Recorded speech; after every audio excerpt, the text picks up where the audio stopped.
Honourable the Speaker.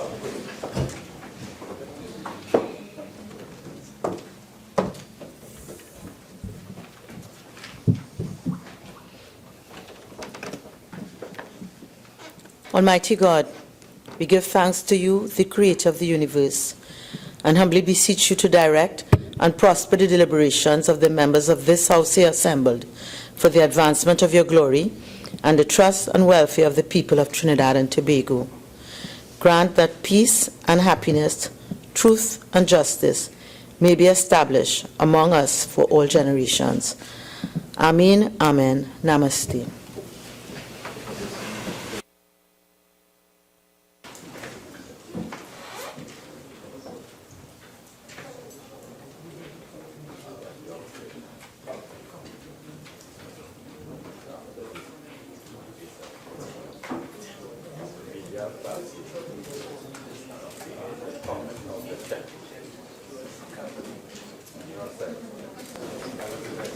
Oath or affirmation.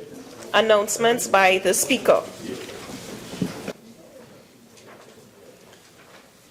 Honourable members, Dr. Fuad Khan, MP, Member for Barataria Sanwan, and Mr. Prakash Ramada, MP, Member for St. Augustine, have requested leave of absence from today's sitting of the House.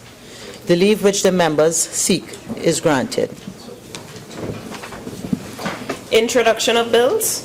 The Tobago House of Assembly Election Validation Bill 2017 in the name of the Attorney General. The Attorney General. Madam Speaker, in accordance with Standing Order 64(1)B, I beg to move that the next stage of the Tobago House of Assembly Election Validation Bill 2017 be taken forthwith. Honourable members, the question is that the next stage of the Tobago House of Assembly Election Validation Bill 2017 be taken forthwith. All in favour say aye. Aye. Any against? The ayes have it. Attorney General. Madam Speaker, I beg to move that a bill entitled An Act to Validate the Date for the Taking of the Poll in the Election of Assemblymen to the Tobago House of Assembly and for related matters be now read a second time. Madam Speaker, we are here pursuant to the standing orders which permit an extraordinary sitting of the House of Representatives to a date sooner than that which it was fixed to facilitate a request which comes from His Excellency the President of the Republic of Trinidad and Tobago directly. Now, Madam Speaker, the convention is that the office of the President ought not to be referred to in debate, but in this particular instance, the cause of the moving of the Parliament is as a result of correspondence emanating from His Excellency the President through his Secretary to the Attorney General's office specifically, and therefore I crave your indulgence to proceed as I must to explain the rationale behind this bill. Madam Speaker, last night... Would you be kind enough to share that correspondence? Sure. I was coming to that. Before you terminate your contribution, please. Sure. Madam Speaker, I was about to say that I have instructed for the correspondence to be disclosed to everyone. The appropriate time to do so is now by way of statement, and I intend to read the correspondence into the record as well. So it will be circulated immediately together with all annexures referred to the letter. At approximately 7:30 last night, the 19th of January 2017, I received by way of email a letter from the Secretary to the Office of the President, Mr. Gregory Surrett, which reads as follows. 19th January 2017, addressed to me, the Honourable Attorney General and Minister of Legal Affairs. It is headed, Primary Election of the Tobago House of Assembly 2017. And I read as follows with your permission. I am directed by His Excellency Anthony Thomas Aquinas Carmona, ORTT, SC, President of the Republic of Trinidad and Tobago, to inform your good self of a missive dated 19th January 2017, received from the Chief Elections Officer, Elections and Boundaries Commission, surrounding the fixing of the date for the primary election of the Tobago House of Assembly, THA, scheduled for 23rd January 2017. For ease of reference and information, the chronology of events as it relates to the date of the primary election 2017 for the Tobago House of Assembly is set out as follows. Roman 1. By letter dated 14th November 2016, the Chief Secretary of the THA, the Honourable Orville D. London, advised His Excellency the President that in accordance with Section 22(1) of the Tobago House of Assembly Act, Chapter 2503, the THA Act, the 2013 to 2017 session of the Tobago House of Assembly had been dissolved with effect from 11th November 2016. In accordance with Section 22(2) of the THA Act, the Honourable Chief Secretary further recommended that the primary election for the Tobago House of Assembly be held on Monday, 23rd January 2017. On the 12th of December 2016, His Excellency the President wrote to the Honourable Keith Christopher Rowley, Prime Minister of the Republic of Trinidad and Tobago, informing him that the 23rd of January 2017 was suggested by the Chief Secretary Orville D. London as the date for the primary election of the Tobago House of Assembly. In said letter, His Excellency the President inquired whether the Honourable Prime Minister had any objection to the proposed date for the primary election of the Tobago House of Assembly, that is, the 23rd of January 2017. This procedure is in accordance with the letter and spirit of Section 22(2) of the Tobago House of Assembly Act. Roman 3. By letter dated 14th December 2016, the Honourable Prime Minister informed His Excellency the President that he had no objection to Monday, 23rd January 2017, being set for the primary election of the THA, Tobago House of Assembly. Roman 4. The Office of the President had been consulting with the Elections and Boundaries Commission on the suitability and propriety of 3rd January 2017 being nomination day and 23rd January 2017 as the date for the primary election. The EBC confirmed that same was in proper order. Thereafter, Roman 5, by letter dated 14th December 2016, His Excellency the President informed the Honourable Prime Minister that he was fixing the 23rd January 2017 as the date for the primary election of the Tobago House of Assembly, with the nomination date being 3rd January 2017. On the said 14th December 2016, the Chief Secretary was also informed in similar terms. Writs of election are prepared by the Elections and Boundaries Commission. On the said 14th December, the writs of election in respect of the THA election to be held 23rd January 2017 in the 12 electoral districts in Tobago were sent by the Elections and Boundaries Commission for the signature of His Excellency the President. In accordance with Section 33 of the Representation of the People's Act, Chapter 201, the said writs of election was signed by His Excellency the President, sealed and returned forthwith to the EBC on the said 14th December 2016. The Office of the President depends on the integrity and surety of information and timelines it receives from the relevant bodies, and this process informed the fixing of the dates of the writs of election.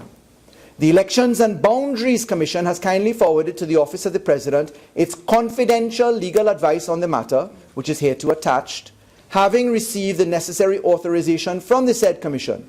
Respectfully, kindly note that 2nd January 2017 was not a declared holiday, but was a public holiday by virtue of operation of the Public Holidays and Festivals Act, Chapter 1905. In the circumstances, and on the basis of independent legal advice of senior counsel received by the Office of the President, the missive from the EBC dated 19 January 2017 is hereto attached for the Honourable Attorney General to take the appropriate urgent action required in light of the imminent date for the primary election of the Tobago House of Assembly, 23rd January 2017. Yours respectfully, Gregory Serret, Secretary. Attached to this letter is a letter dated the 19th of January 2017, that is the same day as His Excellency's letter to me, from the Elections and Boundaries Commission to His Excellency Mr. Justice Anthony Thomas Carmona, the President. And in that letter, the Elections and Boundaries Commission informs that they are to bring to the attention of His Excellency the circumstances surrounding the fixing of nomination day in respect of January 23, 2017 for the THA Assembly elections. They have informed in this letter, by memorandum dated December 14, 2016, the Secretary to Cabinet advised the Chief Elections Officer that the Prime Minister has agreed that the polling day be Monday 23rd January 2017 for elections in each of the 12 electoral districts. He also continues in quoting, "I shall be grateful if you'll put in train the necessary procedures and take appropriate action to give effect to the decision of the Prime Minister." The letter goes further to indicate that writs of election were issued by His Excellency on December 14th. Section 33(3)(a) of the Representation of the People's Act provides that writs of election shall specify the day of the nomination of candidates, not being less than 14 days after the date of the issue of the writ. 14 days after the day of the issue of the writs, calculated in accordance with Section 159(1) of the Representation of the People's Act, excluding Christmas Day and any public holidays, ended on January 1st, 2017, which was a public holiday. By Section 159(2), he goes on, where anything is required to be done on a public holiday, it must be done on the next day, not being a Saturday, Sunday, or public holiday. And by operation of the public holiday which followed, he then said January 2nd was a public holiday. The next day, not a public holiday, was January 3rd. Section 33(3)(b) of the Representation of the People's Act provides that the day upon which the poll shall be taken shall not be less than 21 days after nomination day. Having regard to the dates of the writs of election and the intervening public holidays, there is insufficient time between the writ and the date of the election to comply with 33(3)(a) of the Act. The Commission has received the legal advice from Senior Counsel that while the calculation of 14-day period from the issue of the writs of the election was in accordance with Section 159 of the Representation of the People's Act, and nomination day was correctly computed as January 3rd, an election date of January 23rd would not meet the requirements of 33(3)(b) as it does not comply with the requisite 21-day period. It's in fact 20 days. Senior Counsel suggested that the only practicable recourse appears to be for the Parliament to pass a validation act to validate the election being held on the 23rd of January instead of the 24th of January 2017. This would ensure compliance with Section 22(2) of the Tobago House of Assembly Act, which requires the President, after consultation with Prime Minister and Chief Secretary, to fix a date for the election not earlier than 2 months after dissolution, but not later than 3 months after dissolution. It should be noted that all necessary preparations for the conduct of the poll have been completed. This includes the production of ballot papers, poll cards, notice of taking a poll, all of which reflect the election date of January 23, 2017. Additionally, voting by special electors commenced on Monday, 16th January 2017. The above is drawn to the attention of His Excellency so that His Excellency may take such steps as he considers appropriate.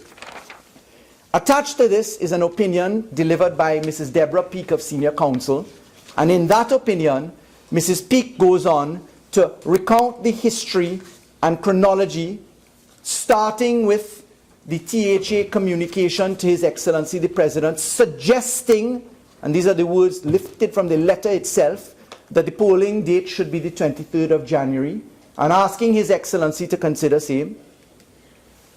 On the 12th of December, 2 days shy of a month after receiving the letter, His Excellency the President, as the chronology shows, wrote to the Prime Minister asking if he had any objection to that date. The Prime Minister said that he had no objection to the polling date. The law which intersects all of this includes the Constitution, the Representation of the People's Act, the legislation to deal with, I just want to get them clear, the Tobago House of Assembly Act, Chapter 2503, the Interpretation Act, Chapter 301, and of course the case law as it relates to those laws and in particular election petitions. In accordance with the law, the fact is His Excellency the President, under the Representation of the People's Act, fixes a date for the election, and then the calculation backwards to a nomination day is done, as the chronology I've just read out from the EBC demonstrates. The application then is that once that date is fixed, that is the election date, nomination day is suggested, and His Excellency the President writes directly to the EBC, and he commands the EBC that polling date shall be on certain date and the nomination date shall be on a certain date. In fact, that is the very language which comes from the 12 election petitions which His Excellency would have done for the Assemblyman election for the Tobago House of Assembly. That being the case, it is now in the public domain that on the 17th of January, Mr. Ho Choi Charles raised the issue of the potential that the election set for the 23rd of January could be deemed to be not in compliance with the Representation of the People's Act insofar as it fell one day short. I wish to address the point of responsibility for the conduct of this. I've taken time to set out that the law is crystal clear, the Representation of the People's Act, the Tobago House of Assembly Act. Those two pieces of law in particular articulate with the Constitution, and the Constitution is built upon the separation of powers, such that the executive, the judiciary, the Tobago House of Assembly, which also features in the Constitution, the elections and boundaries, which features in the Constitution, all operate with certain parameters of restriction. This is underscored by the fact, Madam Speaker, that the People's National Movement as a political party, which is currently the government of Trinidad and Tobago, has to walk a very careful line, because political interference in the operationality of the selection of a date for an election by His Excellency the President is one which has to be very carefully managed. That is why our Constitution is built such that His Excellency the President has sole jurisdiction in terms of the appointment of the members of the Elections and Boundaries Commission. The executive, as a political entity, is bound within strictures set by the Constitution. This is further underscored by the operationality of Section 22 of the THA Act, which requires the Chief Secretary to suggest a date, and that can only be a suggestion. The Chief Secretary communicates that to the President considers it. Now I'll pause for a moment to inform that this particular cabinet specifically provided, for the first time in the history of Trinidad and Tobago, a special legal advisor to His Excellency the President at the request of His Excellency the President. This position was filled and occupied at His Excellency's request prior to the onset of the dissolution of the THA Assembly. We now come, Madam Speaker, to the fact that in dealing with this issue, there were several options available, none of which a political party, which happens to be the government installed, has the option of selecting. And that is strictly because the Constitution and the rule of law and the breach of separation of powers principles, well articulated in the case law, prohibit the direction of a government to His Excellency the President in this matter, and also prohibit a direction to the EBC, because a government has no locus or linkage or authority to give communication instructions to the Elections and Boundaries Commission. That's how our Constitution is built and safeguarded. In these circumstances, His Excellency the President received advice, as we are now aware from his own letter. The EBC took advice, as we are aware from their letter as well, And the EBC, in proper line of communication yesterday to His Excellency the President, caused His Excellency the President to be informed of their position, and His Excellency the President at 7:30 last night informed me, the Attorney General, of the request for a validation act, which is why we are now in Parliament today. Madam Speaker, we have in particular to address the issue of what were the options. Why are we here? Why should we engage in this debate? The options include, Madam Speaker, obviously, number one, it was open to allow the election to continue. When you have an election continue, it can be met with challenge by way of an election petition. Option two is that one could seek to analyze whether the writ of elections could be amended. Option three, one could have sought to adjourn the election.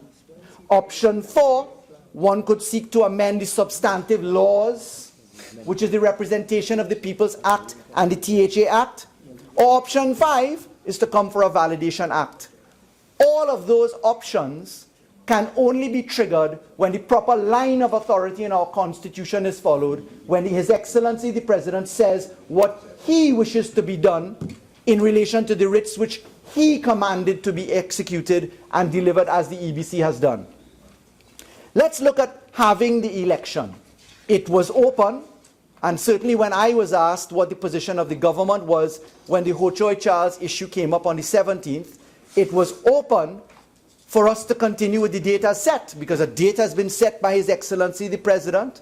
The writs have been issued, nominations have been had, campaigning has been afoot, there's been no allegation of electoral impropriety, special voting has happened. All of these have happened already.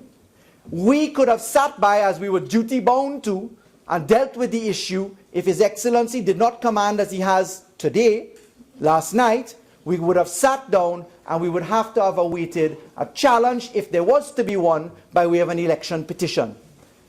We know, as a result of the law on election petitions, most recently confirmed by the Court of Appeal in the election petition cases which failed as brought by the United National Congress in challenging the general election, we know that the election is going to be viewed as whether it is in substantial compliance with elections, and that a mere irregularity in and of itself, even though it is in fact a breach of the primary legislation, as happened, as the court determined in the 2015 general election with the extension of 1 hour in genuine circumstances, even if that happens, the substantive effect of a free and fair election would be looked at. In fact, Madam Speaker, there was a very interesting case in New Zealand by the label Simpson versus the Attorney General, a 1955 case, New Zealand Law Reports 217, which dealt with a very similar issue of an election where the timetable for issuing writs were not in accord. There was a calculation similar to this one. And the Court of Appeal there in New Zealand specifically said when an election is dealing with timetabling issues in a writ of election, that these are directory and not mandatory, and that the result of a failure to strictly comply with timelines does not invalidate an election. In those circumstances, when asked by the media, I said that the government considers that there's a valid election afoot and we will meet it. It's open to challenge, but any challenge is destined to fail. Similar to when I was asked in 2015 about the UNC challenge on election petitions, I said it's due process, you're free to go to court, it's a challenge which can be made, but it is destined to fail, and it so failed. Option two, one could have looked at the ability to amend the writ.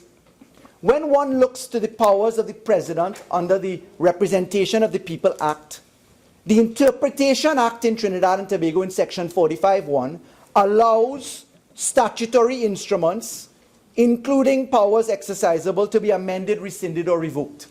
So the question became whether the writ is in fact a statutory instrument. And a proclamation of this writ is in fact pursuant to section 75(1) of the Interpretation Act, a subsidiary instrument which is open to that. But, Madam Speaker, the effect of amending the date in the writ that is from the 23rd to the 24th, could have been viewed to be an adjournment of the election. Had it been that we were dealing with an amendment of the writ prior to nomination date, it would probably have survived. But if one sought to use Section 45 and Section 75 of the Interpretation Act to amend the writ, what would have happened is you would have equally been open to challenge in the courts, and then persons who had prepared themselves to vote on the 23rd would have alleged that there was confusion, they had to fly away, there was interference in the election, and so they would have been challenged as to the bona fides of the preparedness for election. And in those circumstances, an amendment of the writ obviously doesn't seem to be a sensible approach for this Parliament to consider. One could also look to the issue, as I mentioned, of the adjournment of the election. Now, the representation of the People's Act is quite clear, Madam Speaker. It says that adjournment is possible, but it is only for certain limited circumstances as set out clearly in Section 34 of the Representation of the People's Act. It includes war, pestilence, earthquakes. It includes the fact electoral machinery didn't arrive. There was a revised list of electors that couldn't be done. But there are very narrow circumstances in Section 34 of the Representation of the People Act. And by virtue of case law emanating in Jamaica, where an adjournment of an election was sought, the Jamaican Court of Appeal considered that issue and said that it would not be appropriate to have a power of deferral or adjournment read into the law for circumstances not specifically stated in the primary legislation. In other words, their act, much like our act, does not provide for an adjournment on the basis that the President and the Elections and Boundaries Commission made an error in the calculation of time. That being the case, the adjournment of the election is not possible at law. Madam Speaker, as you heard me reflect, the Jamaican Court of Appeal said that unless the primary law had a specific statement that the adjournment was possible, that now flows into the option of whether one should seek to amend the primary laws, the THA Act and the Elections and Boundaries Act. But that in and of itself would be a very wide and general debate which could be viewed to be taken to attack the bona fides of an election. That therefore brings us down to a Validation Act, which is the bill before us, 4 clauses long only. And in the Validation Act, the Parliament is being asked to do a legitimate thing, to conduct a legitimate aim. The legitimate aim, of course, is to allow persons who have prepared for an election to actually conduct a full and fair election. It is to take care of an error in the timetabling by the EBC and by His Excellency the President, as stated pellucidly clearly in the letter of His Excellency the President to me at paragraph 4, Roman 4 on page 2. I remind you, the President said, the office of the President had been consulting with the Elections and Boundaries Commission on the suitability and propriety of the 3rd of January 2017 being nomination day, and the 23rd January 2017 as the primary date. And the EBC confirmed that the same was in proper order. So we don't need to look to guess where this error came from. His Excellency the President has told us in written correspondence, now circulated to all members of the Parliament. When we look to this validation concept, one has 2 options: validate before the election or validate after the election. A validation after the election is certainly permissible. It is one, however, which finds itself open to an argument for a breach of the separation of powers principle and also a breach of the rule of law argument entrenched in our Constitution, because a victor or a loser's rights would have been established after the election. And it therefore finds itself in the case where the legislation may be deemed to be ad hominem, that is, targeted to the outcome of the election being reversed by legislation. The famous case of Lienage comes to mind, and the Northern Construction Section 34 case is leading principle in this jurisdiction, where the Privy Council stated that the separation of powers and rule of law argument comes alive where the legislation is deemed to be ad hominem. So after the election, if validation was done, we'd certainly require a 2/3 majority of the parliament. We would certainly have the risk of ad hominem legislation being argued to have been passed, as was the case in the Section 34 case, the Northern Construction case. So that now takes us to the EBC's written request to His Excellency the President and the President of us, the Parliament, to do a validation before the election. And why should one consider that?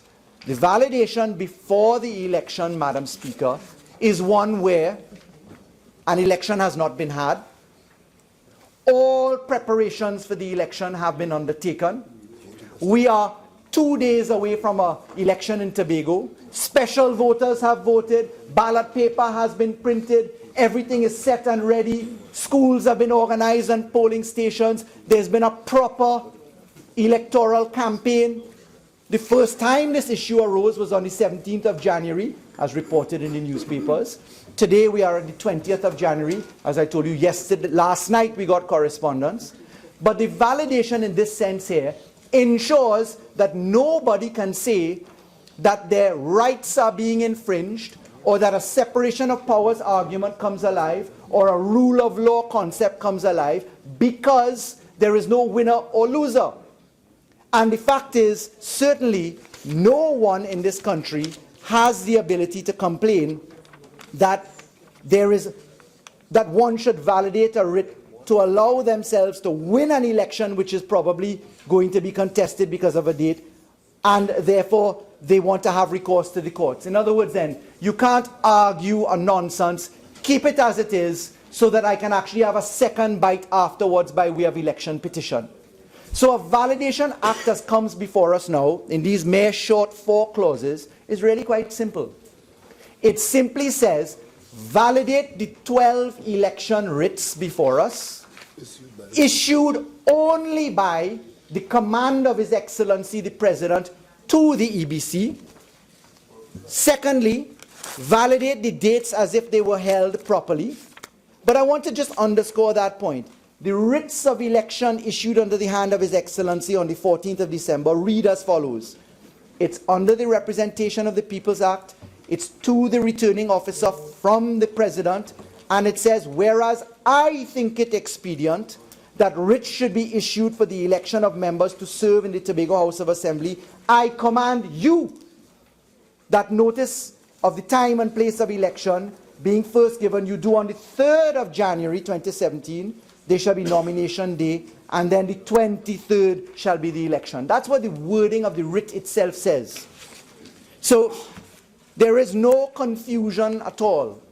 The fact is, His Excellency has suggested this, has identified the error between the EBC and the President, but more particularly, there is one other issue as to why we must do this now. The THA Act specifically requires, as I mentioned a little while ago, at Section 22(2) of the THA Act, the President shall, after consultation with the Prime Minister and Chief Secretary, shall fix the date of a primary election, which shall not be earlier than the expiration of 2 months after the dissolution of the Assembly, nor later than the expiration of 3 months after the dissolution. Now, I read His Excellency's letter, which said that the dissolution was the 11th. When I read the correspondence from THA Secretary London, it said the 17th. So let's assume there's a transcription error somewhere. The fact is, the THA has been dissolved, either on the 11th or the 17th. When you apply Section 159 of the Representation of the People's Act to compute time, together with Section 33(3) of the Representation of the People's Act, which says not less than 14 days and not more than 21 days, and that specifically says you shall not include, therefore, the first day or the last day. The time frame looks as follows. Today is the 20th.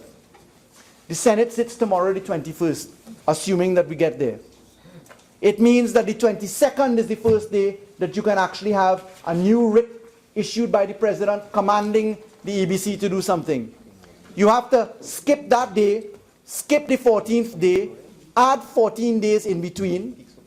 You then skip the 14th day, put 21 days in between the 14th day, and the outside date to allow for the 21 days. And that convincingly takes us to Monday or Tuesday, the 27th or 28th of February 2017, which is, in any way you look at it, beyond either the 11th of February or the 17th of February. So if we don't do this, the consequence is that the THA election is outside the law. Ballot papers to be printed again, election campaign to run through again. So the easiest option, according to the advice received by His Excellency the President, now disclosed in written form to all of Trinidad and Tobago, is that a validation act is the sole cure to the error on the part of the Elections and Boundaries Commission and the office of His Excellency the President. Now, Madam Speaker, I want to just underscore, in anticipation of an argument coming from my learned friends, because I heard reporting in the press on radio where Senator Mark was on about how the government should be blamed, etc., etc. I want to underscore a point I touched on. The government of the Republic of Trinidad and Tobago, and by that I mean any government, cannot, at law, by the Constitution, involve itself in the Elections and Boundaries Commission and in the office of the President. There is a strict rule of prohibition, and there's a separation of powers in that regard. Secondly, the letters flowing from the Chief Secretary to the office of the President are very, very clear. The Chief Secretary's letter simply says, I wish you to consider the date of the 23rd for the election. The letter coming from the office of the Prime Minister under the Prime Minister's hand to His Excellency the President is a very short letter. I'll read it, the content. I refer to your letter of the 12th of December 2016. In this regard, I wish to inform you I have no objection to the date of Monday, January 23rd being set for the primary election. Now, the 14 days and the 21 days are minimum periods. Minimum periods. The THA wrote to the office of the President on the 14th of November. The THA had its information by way of confirmation come back on the 14th of December. It was open to have nomination day in December. It was open to keep the 23rd because minimum periods are what we're talking about. And the fact is, the only role and responsibility of the Cabinet of Trinidad and Tobago in an election is limited specifically to the concept of making sure that there is publication of the electoral registration of the Tobago House of Assembly. I am able to tell you by way of Cabinet Minute 1903 of December 15, 2016, the Cabinet agreed in accordance with Section 30 of the Representation of the People's Act that an electoral registration be conducted in the 12 seats in Tobago. The Cabinet stroke government stroke executive's role is confined only to that. Madam Speaker, may I ask how much time I have left? Time expires at 2:17. Thank you. So, Madam Speaker, the role of the government is outside communication with the office of the President, beyond suggestion of a date and confirmation of no objection. The Cabinet and Executive of Trinidad and Tobago only get involved in the process of elections by way of instructing the conduct of electoral registration from time to time. In this case, the THA electoral registration Cabinet Minute is December 15, 2016.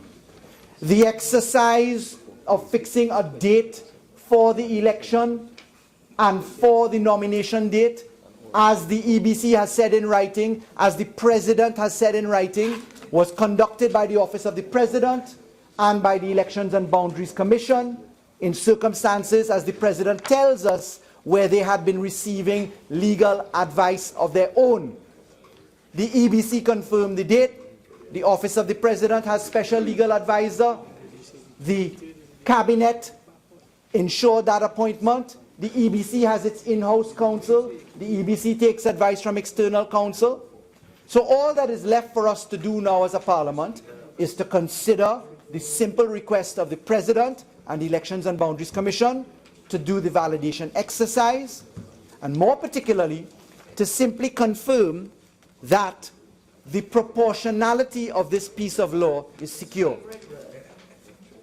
I'm sure that the Leader of the Opposition doesn't understand this concept because it will require a little bit more, but I notice she finds it a little humorous, so let me focus on it. The proportionality of law is a significant argument because laws which are passed, whether by a 3/5 majority, 2/3 majority, or 3/4 majority, or simple majority, can be challenged as not being relevant by virtue of proportionality. 48-1. He's a judge.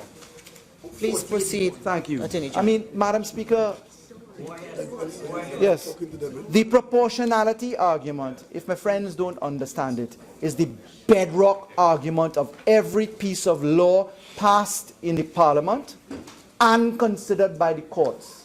If my learned friends don't understand that, then God help them.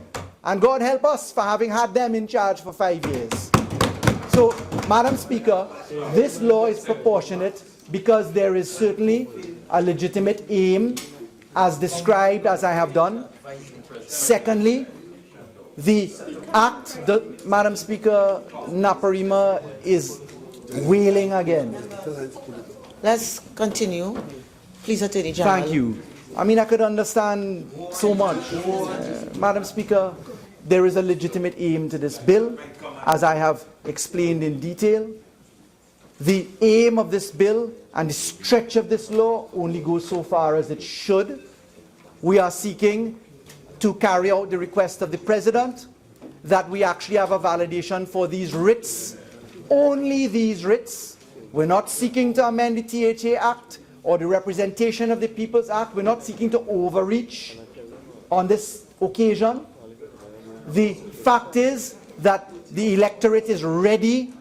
The special electors have been had, they have voted, the ballot papers are within check. If the validation doesn't happen, then the election would be deemed to be in breach of a rule and a law, albeit that there's genuine reason for it, because it's what you call a slip on the part of the Office of the President and the EBC. And certainly, we would run into the argument of breaching the time frame within which an election must be had at outer limit, which is 3 months, as I have said to you, Madam Speaker. And in all those circumstances, this law stands as proportionate. Madam Speaker, I only need to say one more sentence, which is, I beg to move.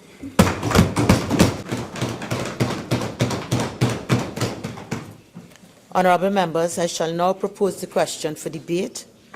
The question is that a bill entitled "An Act to Validate the Date for the Taking of the Poll in the Election of Assemblymen to the Tobago House of Assembly and for related matters" be now read a second time. Member for Siparia. Thank you very much, Madam. Thank you very much. Later, yesterday evening, together with other members on this side, we received a notice, a summons, in fact, to attend an extraordinary sitting, Friday, January 20th, 2017. We were informed that the business to be transacted would be the Tobago House of Assembly Election Validation Bill 2017, and we are here today. At that same time, we were sent an email an order paper, and the order paper says Friday, 20th January 2017, 1:30 p.m., extraordinary sitting. And on that order paper, on the introduction of bills, there is number 1, the Tobago House of Assembly Election Validation Bill 2017 by the Minister of Rural Development and Local Government, who will move that the next stage of the bill be taken forthwith. So here we are in response to the summons and with respect to this order paper. However, when we arrived here, I received another order paper which says extraordinary sitting Friday, January 20, 2017. So in that regard, they're both the same. But I can, do I have your permission to hold these up, madam? Well, we all have them. You should have been sorted before. Sure. We all have this, and I don't think it aids. Okay. It doesn't So I'll aid. put So them that- down. So yes, we have, thank you. That's okay. I am guided, madam. I'm guided. So will I have to hold it to read it, madam? Yes, extraordinary sitting You in charge? given yesterday. I come here today and I find the order paper for today, and I will need to hold it, madam, to read it. I'll try to keep it way down. It's okay? Thank you, madam. And this one says the Tobago House of, it says introduction of bills, the Tobago House of Assembly Election Validation Bill 2017 by the Attorney General, who will move that the next stage be taken forthwith. So we were brought on one order paper. Today we are welcomed by the piloting of the Honourable Attorney General. And Madam Speaker, when I listen to him, I am reminded of when we were growing up. As way back as I can remember, I was told, repeat after me. 1, 2, 3, 4, and after 4 would come 5, and thereafter to 20, and then to 21. And that was even before I went to school. And then when we went to school, primary school or preschool, repeat after me. In those days, now we had a plastic something, they would call it an abacus. I see you're smiling, you remember the abacus. And it will be 1, 2, 3, 4, 5, and down the road. And up to today, madam, I'm sure you come into contact with young children and their parents or grandparents. The first thing they tell you, hey, he really bright, you know. He could count from 1 to 20. He could count from 1 to, he's more bright the next time, because he can now count from 1 to 100. Madam Speaker, we are here today for an extraordinary sitting because of extraordinary incompetence and because it cannot count. Cannot count. Somebody just could not count. And here we are then to validate, and we are being told all of this is happening because of the missive from His Excellency the President. Madam Speaker, I have had the honor and the privilege with respect to election dates. I've had the honor and the privilege to determine election dates, not for one election, for 5 elections. And I remember the late Honourable Prime Minister Patrick Manning would stand in the Parliament and tell us what? I have the date for the election in my back pocket. I remember that. And I will remember further, I'll say, well, thereafter, I had no back pocket. But the date for an election, regardless of what the Honourable Attorney General wants us to believe, is a date that is determined by the Honourable Prime Minister of the Republic of the United States. And of course, it will be done in accordance with the law. I mean, it would be totally unrealistic and out of this world to have us believe that the President could tell anybody in government, you must hold the election on the 23rd. That the EBC will tell you, you must hold an election on the 23rd. That is nonsense. It is total nonsense. So in the piloting of the bill, the Honourable Attorney General wants to remove the egg from his face. I heard somebody say, you know, if you go down to the supermarkets right now, you can't find no egg because all the egg on the faces of some other people. So, okay, you made a mistake, you made a mistake. Do not come to this Parliament. We are big people in this Parliament. And do not come to say it is all because of the President. Not at all, Madam Speaker. I remember you have to count backwards, yes? Well, God, you can't count 1 to 20, so to count backwards might be more difficult. But having said it is the 23rd, and then we have a notice coming from the Office of the Prime Minister, which told us that the date for the election would be, here it is, Office of the Prime Minister, the Office of the Prime Minister, 15 December 2016, media release. Tobago House of Assembly election date. The public is notified that the President has fixed Monday, January 23rd as the date for election of members to serve in the Tobago House of Assembly, and then, consequently, nomination day shall be January 3rd, 2017. Madam Speaker, did it take this letter, the missive as the Honourable Attorney General has put it, did it take this missive at 7:30 p.m. last night? Only then he realized, listen, we have to go to the Parliament, we have to validate this thing. Are you telling me you did not see that error before? It is when the president says, go forth, go to Parliament, validate that it came to you. And it is therefore frightening to know that this is a legal advisor to the cabinet. This is a person taking legal decisions that will impact when it is that the lawmaker becomes a lawbreaker in the country. It is frightening. It is frightening. You know, when I received the summons, I thought, Honourable Madam Speaker, we are summoned, you know. What is more extraordinary than today, in the last how many hours, is 6 or 7 murders? What is more extraordinary for an extraordinary sitting than the state of crime in this country? And what may have been even more extraordinary may have been, okay, you've promised Tobago self-government and so on. Okay, I thought maybe those bills would come for us before this stage, but it was not to be. It was to validate. The bill before us is to validate. Now, I think issues arise about validation per se, and what we have been asked to do is to validate retroactively. That is to say, matters that have already taken place, writs issued, dates fixed. So we are validating ex post facto, after the fact. Issues of validation arise and issues of extraordinary sit-ins. I asked for a little search to be done. Again, our time was very short between yesterday and today. Last night, in fact, and coming here today. And we would have seen, in terms of validation, extraordinary sit-ins. This is the second extraordinary sitting we've held since this 11th Parliament, in this 11th Parliament. 11th Parliament, yes, 11th Parliament. The first had to do with, strangely enough, a motion moved by the Honourable Member for Tabaki, a motion to negative a VAT order, a VAT order that had been made. And in that case, again, the government came for an extraordinary sit-in because the order would have expired at midnight on that day, so we were brought in very quickly to do it. But I asked to look again, so that's in this 11th Parliament, previous Parliaments. And when we look at validations, I could only find about 3.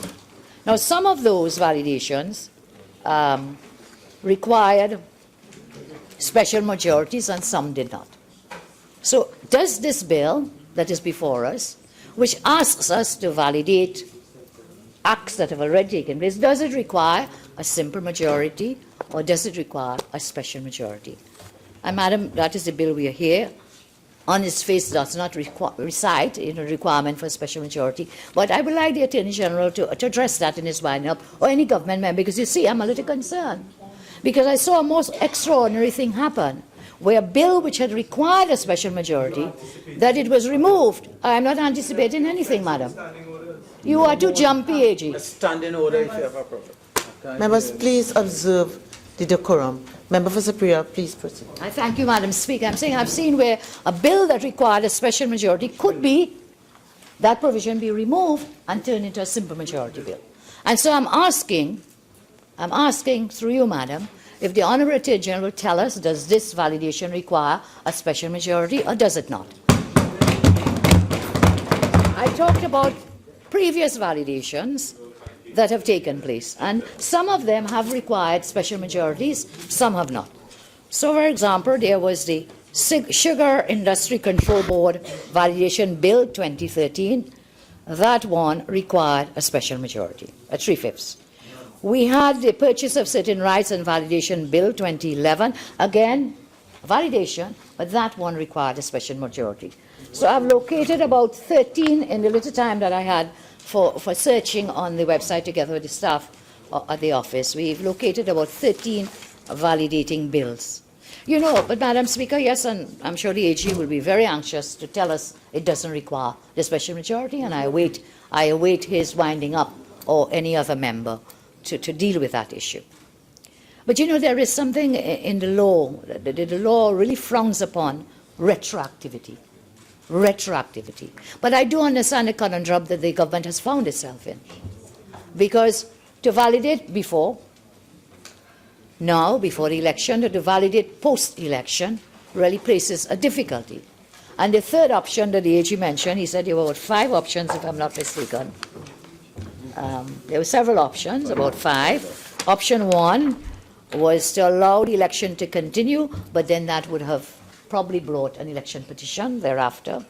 And the AG was very very eloquent in his normal way in pointing out election petitions that came and that were lost. But he did not make this point. It was that very election petition the Honourable Attorney General went to lengths to say failed. It was in that very election petition that the whole issue for coming here for validation becomes even more important. And I see that because in this short time, I was able to peruse a letter from His Excellency the President, which contains the opinion, the legal opinion from very distinguished senior counsel Deborah Peake. And in that opinion, Deborah Peake points out very clearly that in the Court of Appeal of our jurisdiction, and I'm reading from the opinion, Madam, if I may, the Court of Appeal of this jurisdiction has adopted the same restrictive interpretation of provisions of the Act and the elections rules made thereunder as it relates to the conduct of elections. So what senior learned senior counsel is saying is that the courts adopt a very restrictive approach when it comes to timelines and time-bound legislation. And this whole Representation of the People Act, the entire Act is one in which there are timelines and schedules and deadlines. That's what it's about. Everything is timetabled. Every single event is timetabled. In fact, if you check with the EBC website, you would see that they put out a tabling of events from the day of the issue of the writ right down until the taking of the poll and thereafter. And all of that, Madam Speaker, is timetabled in the ROPA, in the Representation of the People Act. There have been amendments, and I'll come back to the opinion of learned senior counsel Deborah Peake. But there have been, to this Representation of the People Act, there have been many amendments, stretching from 1967, when the Act first came in effect, Act 41 of 67, and there have been about 13 or 14 amendments to it. But the one that is relevant to the bill that we are at present discussing is the amendment made by Act 51 of 2000. That was a time when the Honourable Mr. Basir Pandey, MP, then was Prime Minister. And we came then, in 2000, to amend the Representation of the People Act, and in particular, inter alia, other sections, to amend the Section 33, which dealt with the timelines for issue of writ, nomination day, and polling day. And Act 51 of 2000, Madam Speaker, with your leave, if I may say, moved in Section 33, amended the then Section 33, to remove the word 7 and to insert thereof the words 14 days in the first instance. And that was that the issue of the writ, there must be, instead of 7 days from issue of writ to nomination day, you must have at least a minimum of 14 days. That was a change we made. It was previously 7 days. In Act 51 of 2000, we also amended the further timeline that was set, that from nomination day to poll day, it was, would you believe it, only 7 days. And by Act 51 of 2000, we changed it, this Parliament did, to read 21 days, and that's the 21 days we are at. And I think it is very instructive to read, just very briefly, the then Honourable Mr. Patrick Manning, when he contributed in that debate on Monday, June 5th, 2000. And this is what he had to say. Mr. Speaker, how do we know that lengthening the term, giving more time between the declaration of an election, dissolving of Parliament, identification of nomination day, and all that, I think the time frame now moves from 21 to 35 days. And that, in fact, is the fact of it, because the first 14 days plus the 21 days will give you a span from writ being issued, election writ, to poll day, 35 days. And he says, I think the time frame now moves from 21 to 35 days is in the best interest of the democracy of Trinidad and Tobago as we understand it. It might well be, but we are saying that we are in no position to say it, especially in circumstances where we have not had a chance to discuss with EBC. This was Mr. Manning. And in that same debate, the then Attorney General had this to say about that change. Why did we move it from 7 days plus another 7, which an entire election period, can you believe it, before Act 51 of 2000 would have been only 14 days for nominations, for campaign and polling. That was changed by Act 51 to the 35 days we now have, and which the THA now should have, the 35 days. And the then AG in Parliament in the bill said that the section was amended to increase the number of days for the poll from not less than 7 to not less than 21 days after nomination. And this was the reason given at that time why the change was made. That would have some effect because it would mean that the EBC would have a longer period of time in which to prepare for elections as from the date when the election has to be called. So this was expanding the time. So here we are. We are really looking at a 1 day outside of time. But coming back to Senior Counsel Deborah Peake, 1 day. But in the last election petition, following upon the 2015 general elections, it was 1 hour. 1 hour extension by the EBC that was found to be illegal. It was illegal. And in that judgment, contrary to the view that the Honourable Attorney General is giving us, you know, everything lost and gone, a very important principle of law was enunciated. And that is to say that if you are to change anything in the Representation of the People Act, with respect to the conduct of elections, with respect to the timetabling of the elections, then you must do it according to law. And you cannot do it by VAPs, you cannot do it arbitrarily and so on. And Deborah Peake, Senior Counsel, at paragraph 15 of her opinion, attached to the missive of, as the AG has called it, the missive of the President's letter, says this. The Court of Appeal in this jurisdiction has adopted the restrictive interpretation of the provisions of the Act and election rules made thereunder as it relates to the conduct of elections. And the cases cited in the recent election petition litigation and cites the names of the various persons. The Court of Appeal made it clear in its brief reasons delivered on 19th October 2016 that one cannot read into the Act any powers which are not expressly provided for in the legislation, and it is for Parliament to amend the law if amendment is necessary.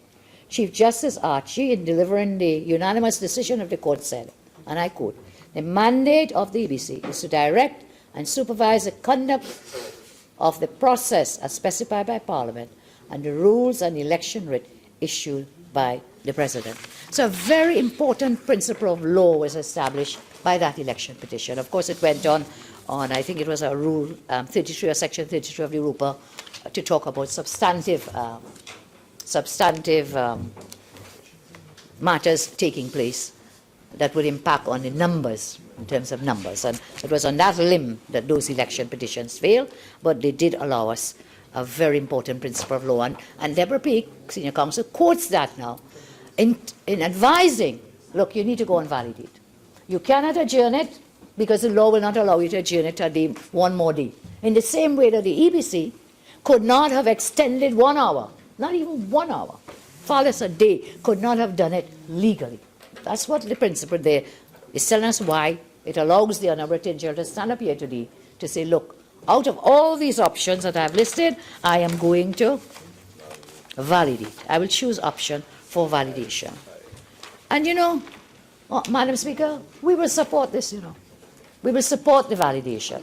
But I think it is very important for us to take note of this continuing incompetence where the government cannot even count 21 days. Summons us out of wherever we were, which we are on standby. I was at home at my house, and I was cooking, by the way. I was making dinner when I received the phone call last night.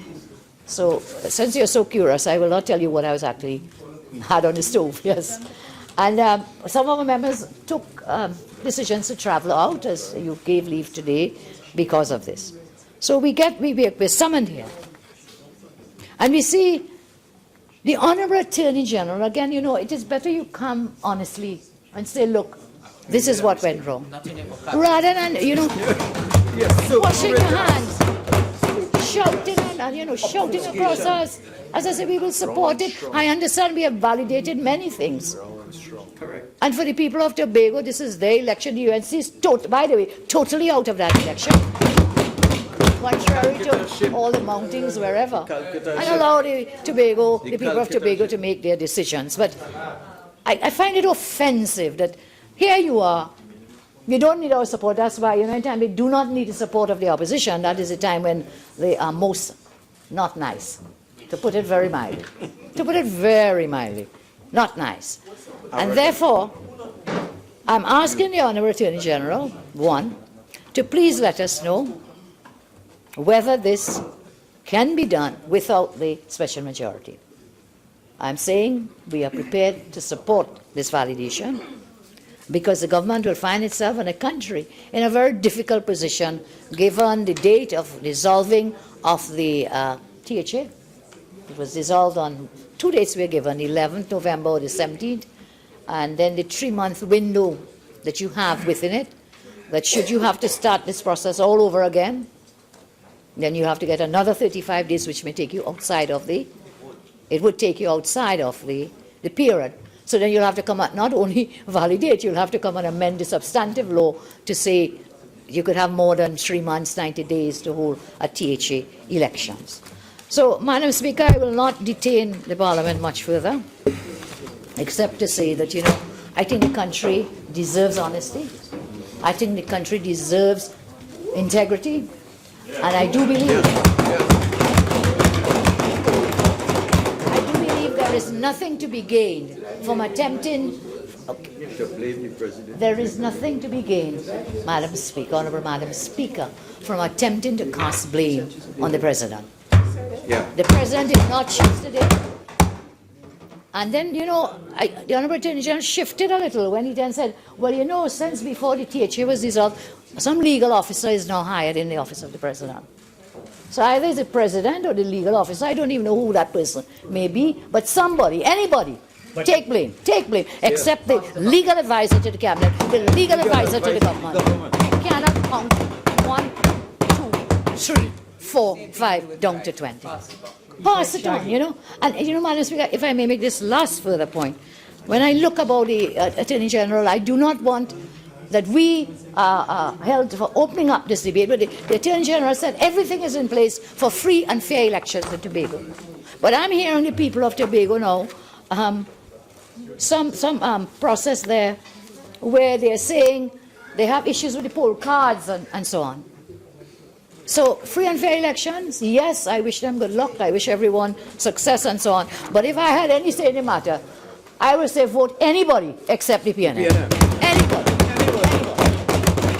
So, out of these options, allow the election to continue, which the AG said, but then we may have a election petition. We can amend the writ. Well, it's very clear that is totally out of the question in terms of amending the writ. We can. I am guided by my good friend who is not an attorney at law, but does have a master's in law, if I'm not mistaken. 2 masters in law. Diego Martin Northeast. We used to say he was a 2x4 lawyer because he didn't actually have the law, but he's a very brilliant man. I do admit. I believe that entire government is running on the brain of Diego Martin Northeast. Yes. And not just the brain, but on the feet. And the actions on him would be I really believe that. But You in charge. he told me, Madam Speaker, if I may, last day we were here. How much time we have? Member for Siparia, please continue. Thank you, Madam. Your time expires at 2:43. 2:42. Is this for original time or at 2:42? Yes. I was just saying the Honourable Member Diego Martin Northeast told us on the last occasion, he says, I am large and I am in charge. Yeah. And I said to him, you may be in charge, but I will not agree with the other part of the statement. Anyway, that's just by the way. So allow the election to continue, but then it could be subject to an election petition. Amend, and I said that would be out of the way, and that's where the member for the Commander Northeast said the ultra-virus. Adjourn, and again, adjourn the election to another date, and I agree with Senior Counsellor Deborah Peake that so to do would not fall within the powers in the Act, in the statute, the RUPA, because the provisions for adjourning a poll do not arise. The conditions, do not arise as a hurricane or war. These are the provisions to adjourn a poll.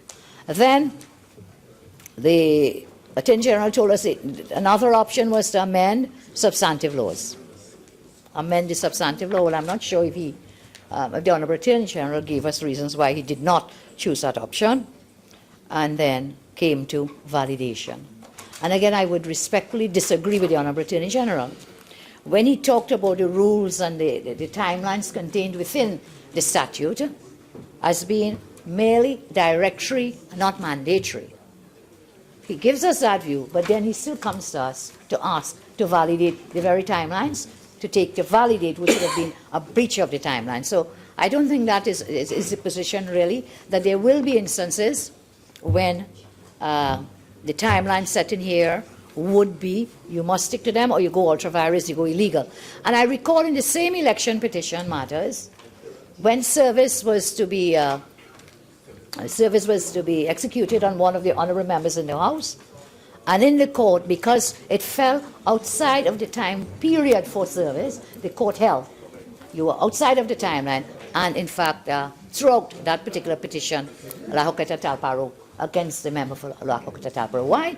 Because of time frames and timelines. So the law takes, in my respectful view, a very, very strict interpretation of timelines and schedules. And let me get back to the opinion that the Honorable Attorney General has provided us. And you know, again, all the Honorable Attorney General would have to do is to really, she should have really he's provided us with a copy, but you know, what Senior Counsel Deborah Peake has said in here really is the crux of the matter as to why you need to validate. And I think, if I may respectfully say, the Honourable Attorney General should apologize to the country. I thank you very much, Madam. North, St. Anne's West. Thank you very much, Madam Speaker. Madam Speaker, I have risen here today to correct the record. Once again, having heard the contribution of Senior Counsel from Siparia, who is also a former Prime Minister. Madam Speaker, and to the public of Trinidad and Tobago, and the former Attorney General, I'm reminded by the bright one from the Martin notice.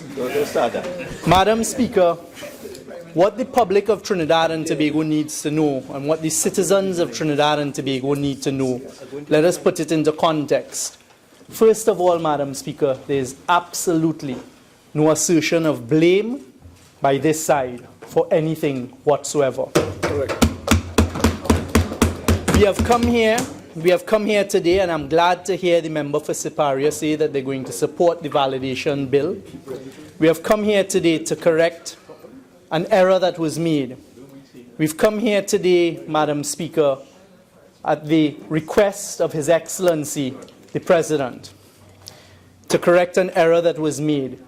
And as I am about to inform the public of Trinidad and Tobago, through you, Madam Speaker, in this House, the error had absolutely nothing to do with those on this side.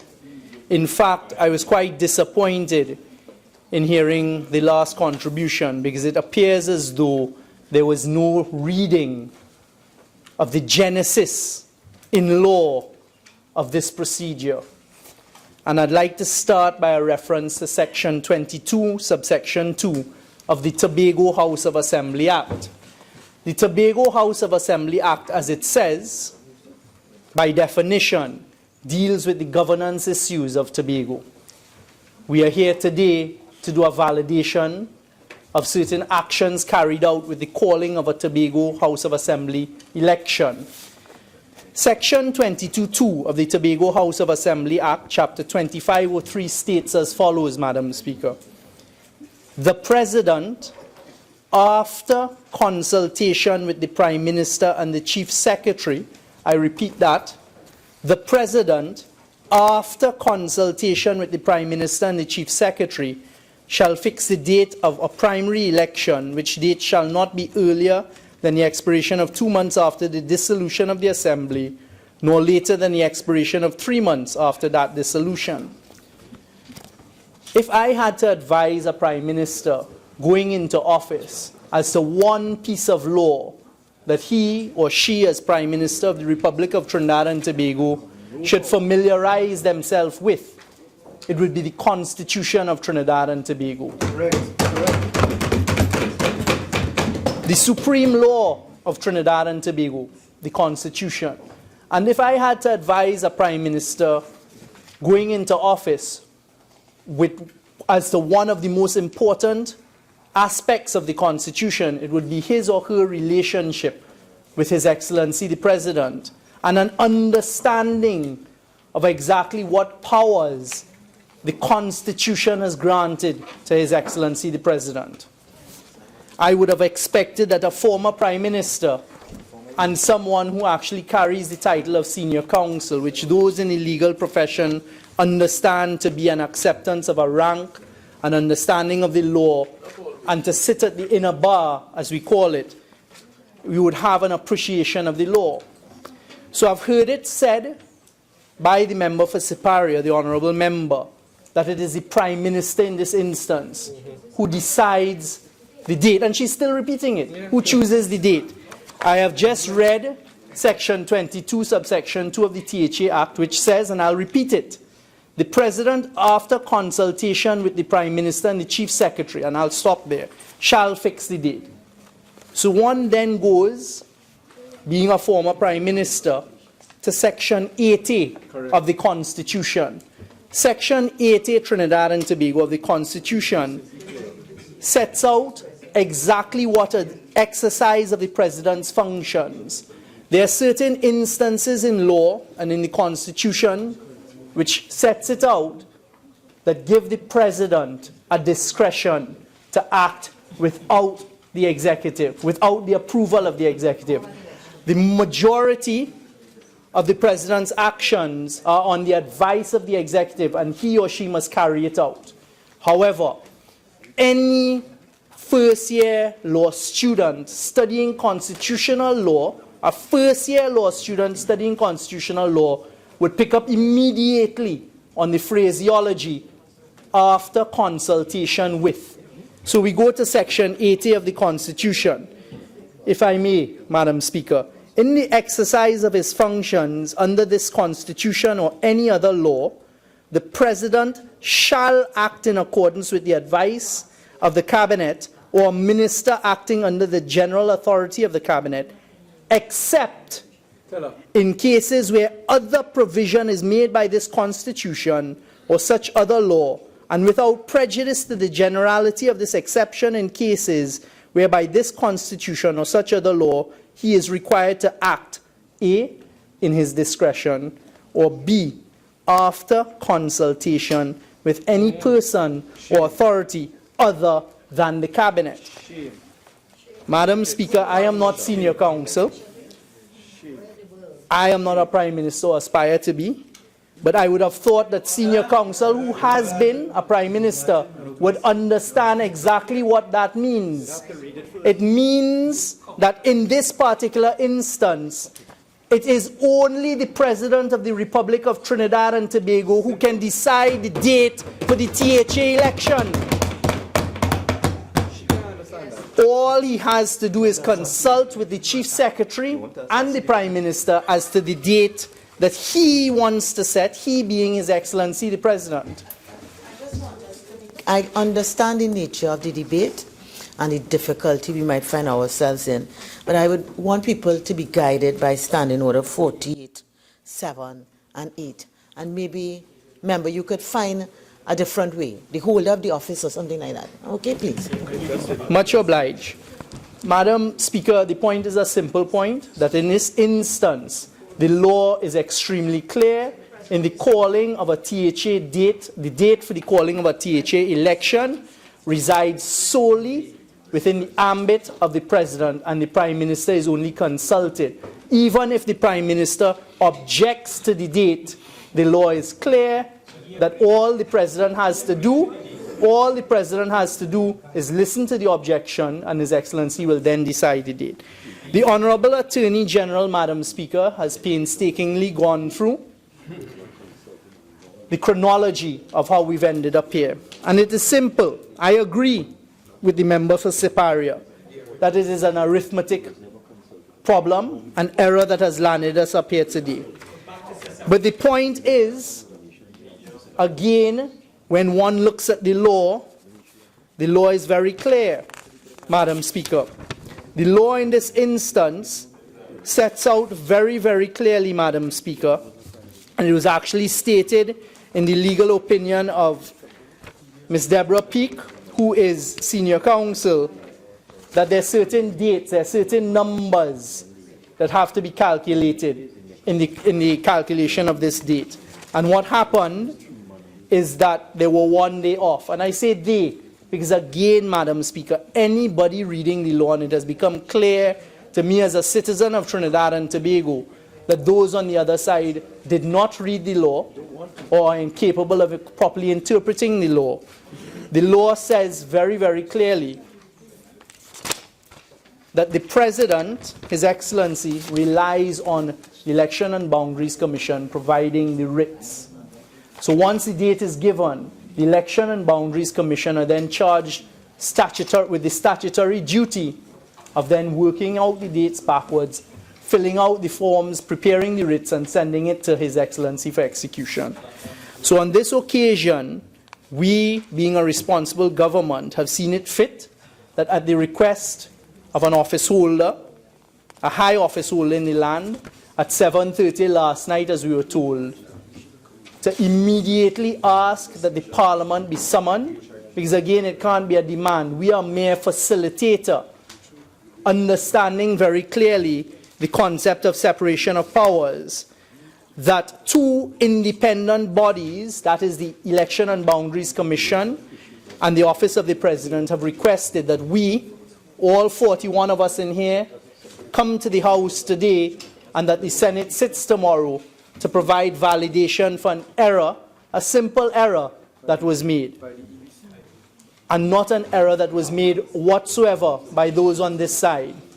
Madam Speaker, respectfully, the people in Tobago are prepared, and we would like to send a signal now to the people of Tobago that we're glad that the opposition, through none other than its leader, have indicated that they will support this legislation here today.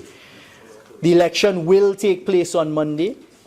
It is a legal election, it is a valid election, and it is an election that everybody is prepared for, including the body that is statutorily charged with the responsibility and the duty for carrying out free and fair elections, that is the Election and Boundaries Commission. So let nobody be misled into thinking that what will take place on Monday is in fact valid. We've come here as a matter of pure caution and at the request of others. You said valid. No. What will happen on Monday will be valid. Minister, it can only be valid if you get the support of the Senate tomorrow. So I think you're anticipating or taking for granted the support of the Senate. Thank you very much, Honourable Member for Siparia. So just briefly to let the people of Trinidad and Tobago, and more importantly those in Tobago who are looking on, know that this simple validation bill is to correct an error that was made with respect to the calculation of a day because it fell on a public holiday and they then lost a day. And the bill itself sets out in the preamble, which is what confused me, and what confused me as to why the opposition would make the contribution that they just did. It starts off in the preamble by referring to the first piece of law that I referred to, whereas Section 22(2) of the Tobago House of Assembly Act provided that the President, after consultation with the Prime Minister and the Chief Secretary, shall fix the date of primary election. So at the outset in the preamble, it indicates very, very clearly in law this very peculiar piece of legislation, and I've been told about the history of why the Tobago House of Assembly Act has this very, very peculiar provision that allows the President, His Excellency, to set the date. Now, the Honourable Member for Siparia, who was who is a former Prime Minister, would have set a number of dates herself for local government elections, twice in a term and a general election. However, she also set a THA election. Say that again? However, and she would have been the Prime Minister when a THA election date was set, quite correctly, by whoever was the president at the time in 2013. So the former Prime Minister should have known, if the law was followed on that occasion, that she merely had to be consulted, but was not the one who set the date. Correct. So it draws a question in my mind as to what may have happened on that occasion. She said it did. Who really set the date, but that's in the past. We are following the law.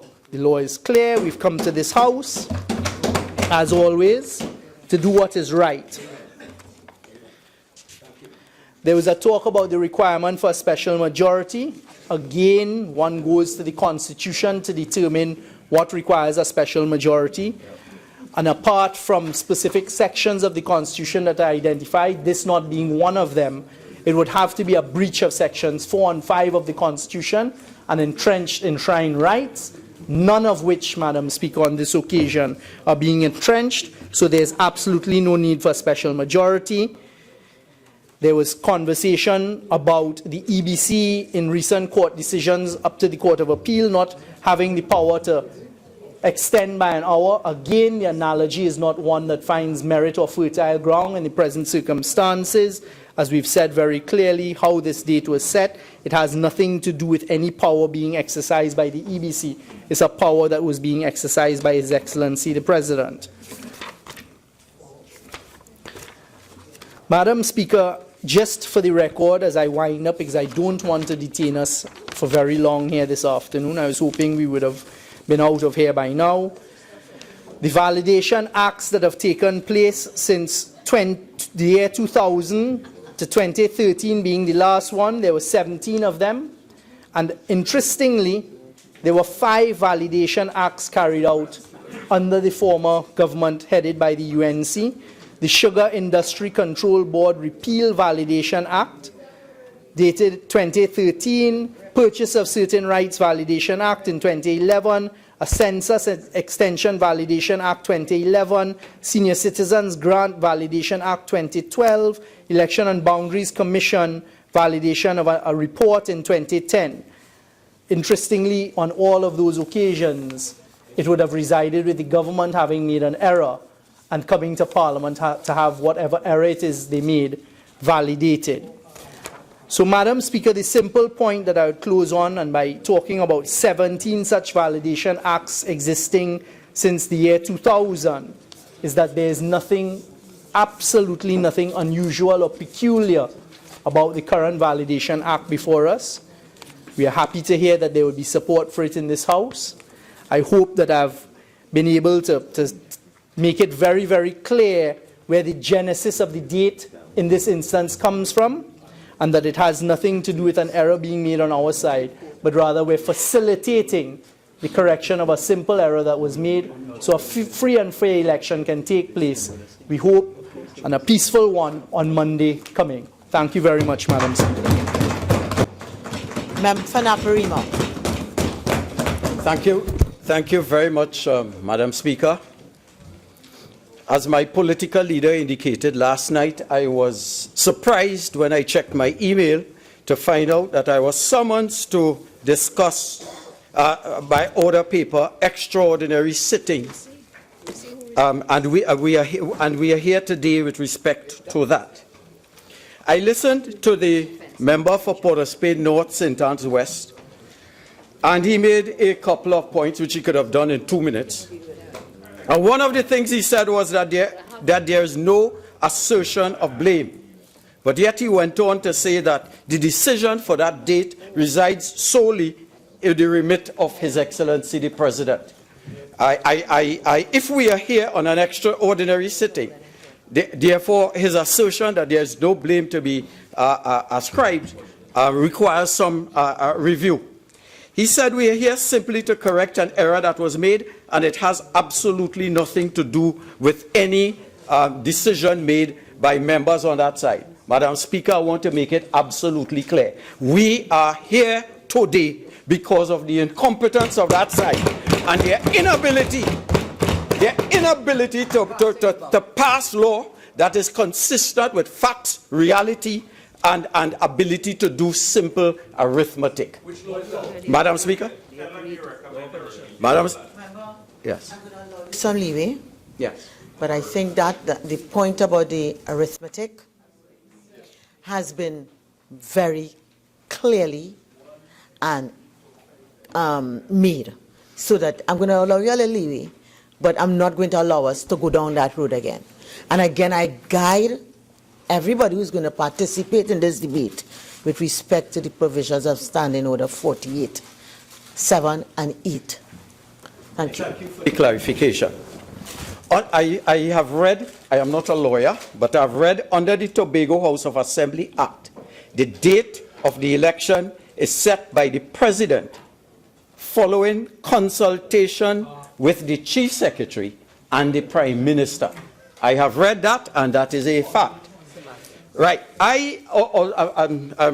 In using English to discuss the question of consultation, and the Cambridge Dictionary says that consultation involves discussion, it involves analysis and advice. So that when I have consultation with someone, I think everybody in Trinidad knows that when you consult and you agree, it means that you abide with the decision that was made. I refer to the letter by the Chief Elections Officer to His Excellency the President, dated 19 January 2017. And in that letter, I quote, the memorandum dated December 14, 2016, the Secretary to the Cabinet advised the Chief Elections Officer as follows, quote, the Prime Minister has agreed that the polling day be Monday, 23rd, 2017, for elections in each of the 12 electoral districts of Tobago as defined in the schedule of the Elections and Boundaries Commission, Order 2016.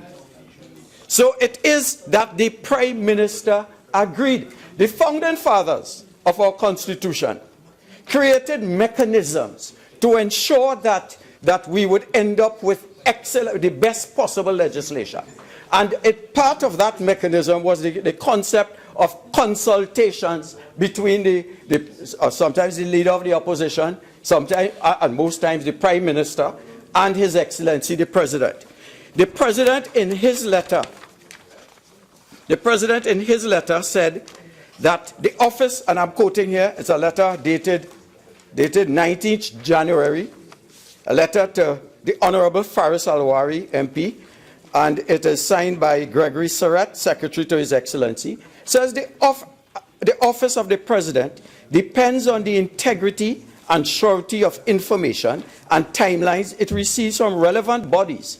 And this process informed the fixing of dates and the rates of the election. The Constitution, as I understand it, has one of the agencies to provide information is the President of the Prime Minister of the Republic of Trinidad and Tobago. So the Prime Minister cannot absolve himself from the arithmetical problem we have that forces us to be here today. He cannot write the President and say, I agree, and then say, but I didn't check the date because I assumed that the date that I got was correct.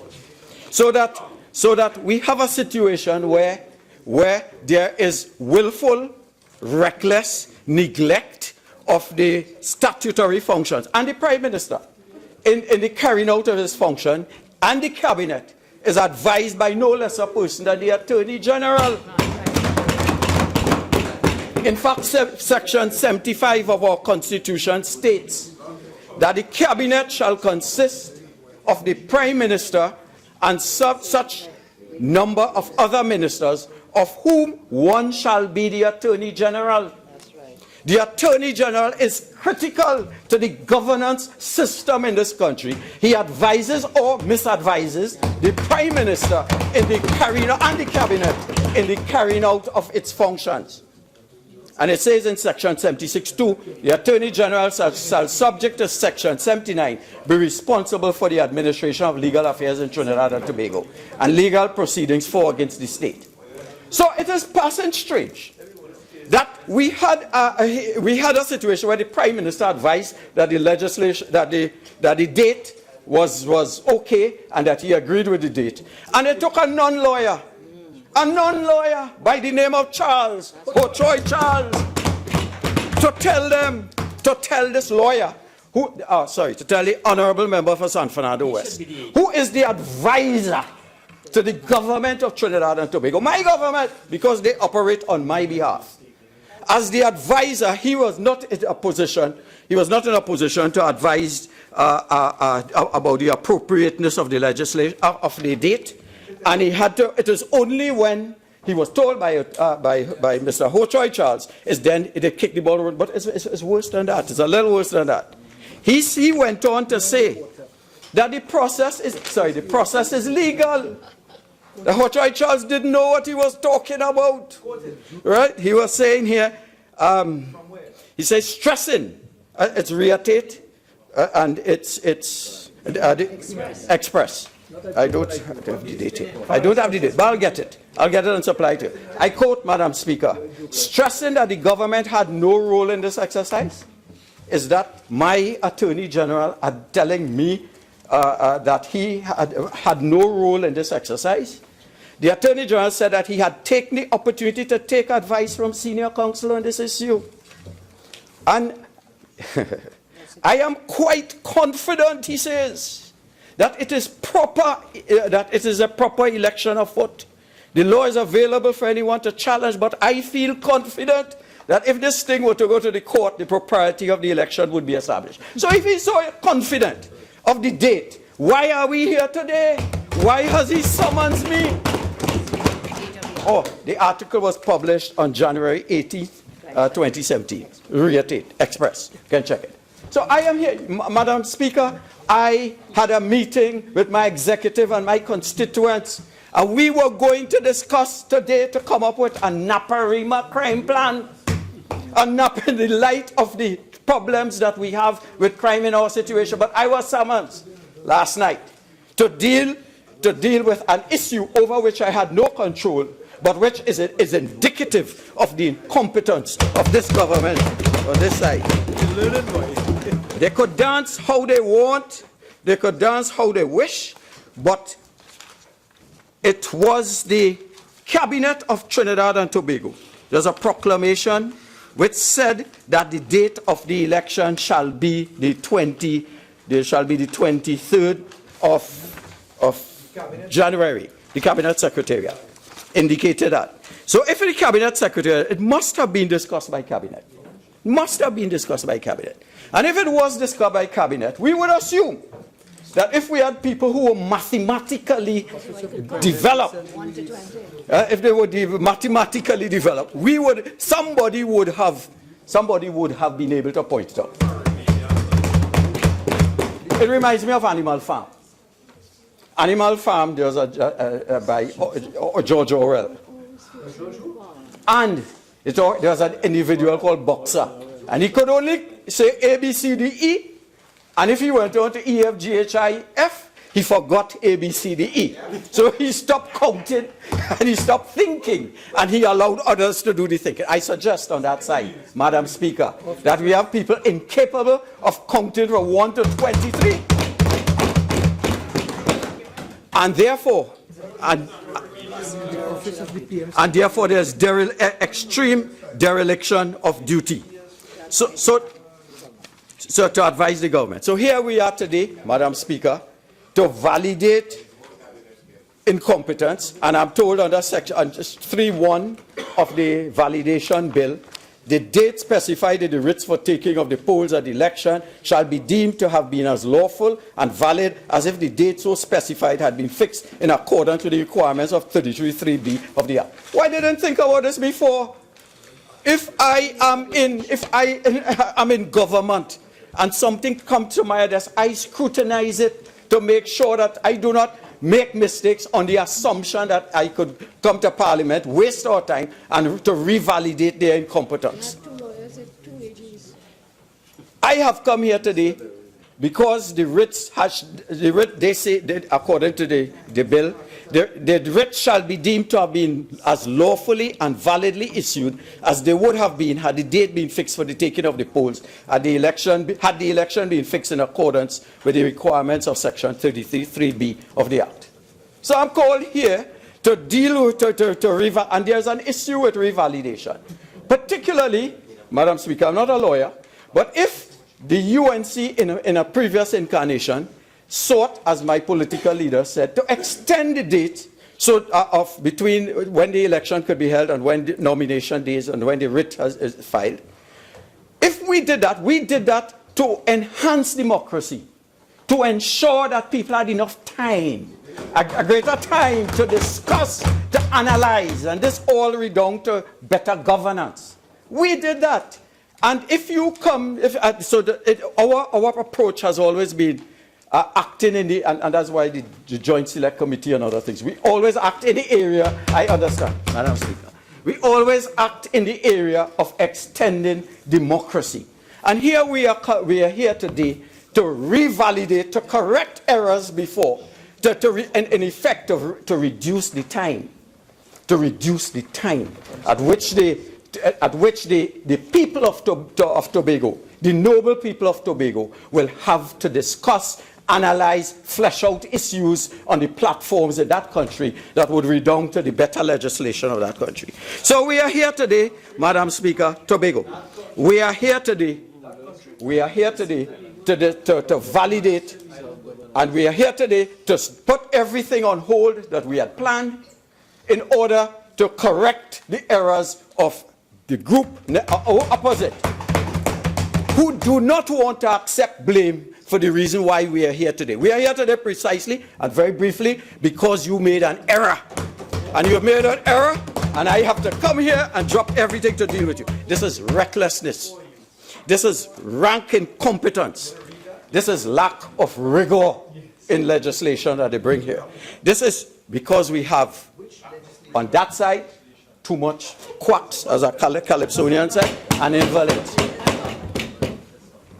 Please, just withdraw that and say it in another way. You are a man of words. I'm sure you can. They are people who do not do their homework, Madam Speaker. Briefly. And in all this, Madam Speaker, we would like to know the specific role of the Chief Secretary.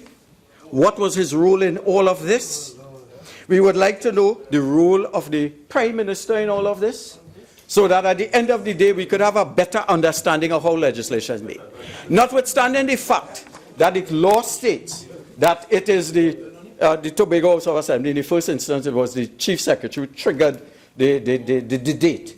We all know, and every child in Trinidad and Tobago knows, that it is that there are conventions that support and complement the legislation. And the convention in Trinidad and Tobago, whether they like it or not, is that the Prime Minister sets the date for elections in Trinidad and Tobago. That is a convention that if you ask any child in primary school, they will accept.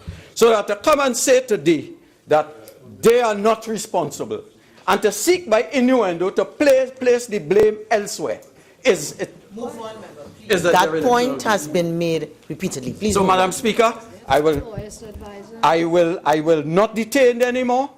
I would like to say that the problem I find myself is that I had less than 12 hours. Don't smile. We had less than 12 hours. I like to do detailed, comprehensive research. And I have now fallen into the trap of that government where they do things that allow you limited time. In other words, their incompetence is reflected in the difficulty we have with fleshing out and looking at legislation that they have. So, Madam Speaker, for those on that side, I will ask them on behalf of the 15,000 persons who voted in the last election from Naparima, that they work hard, they do the necessary diligence, that they check their dates. Mr. Speaker, Direct your conversation, your contribution here, and ignore. Continue. I'm looking at you. They are distracted. That they do the necessary work so they do not waste our time and the times of the citizenry of Trinidad and Tobago. Thank you very much. Member for Caroni Central.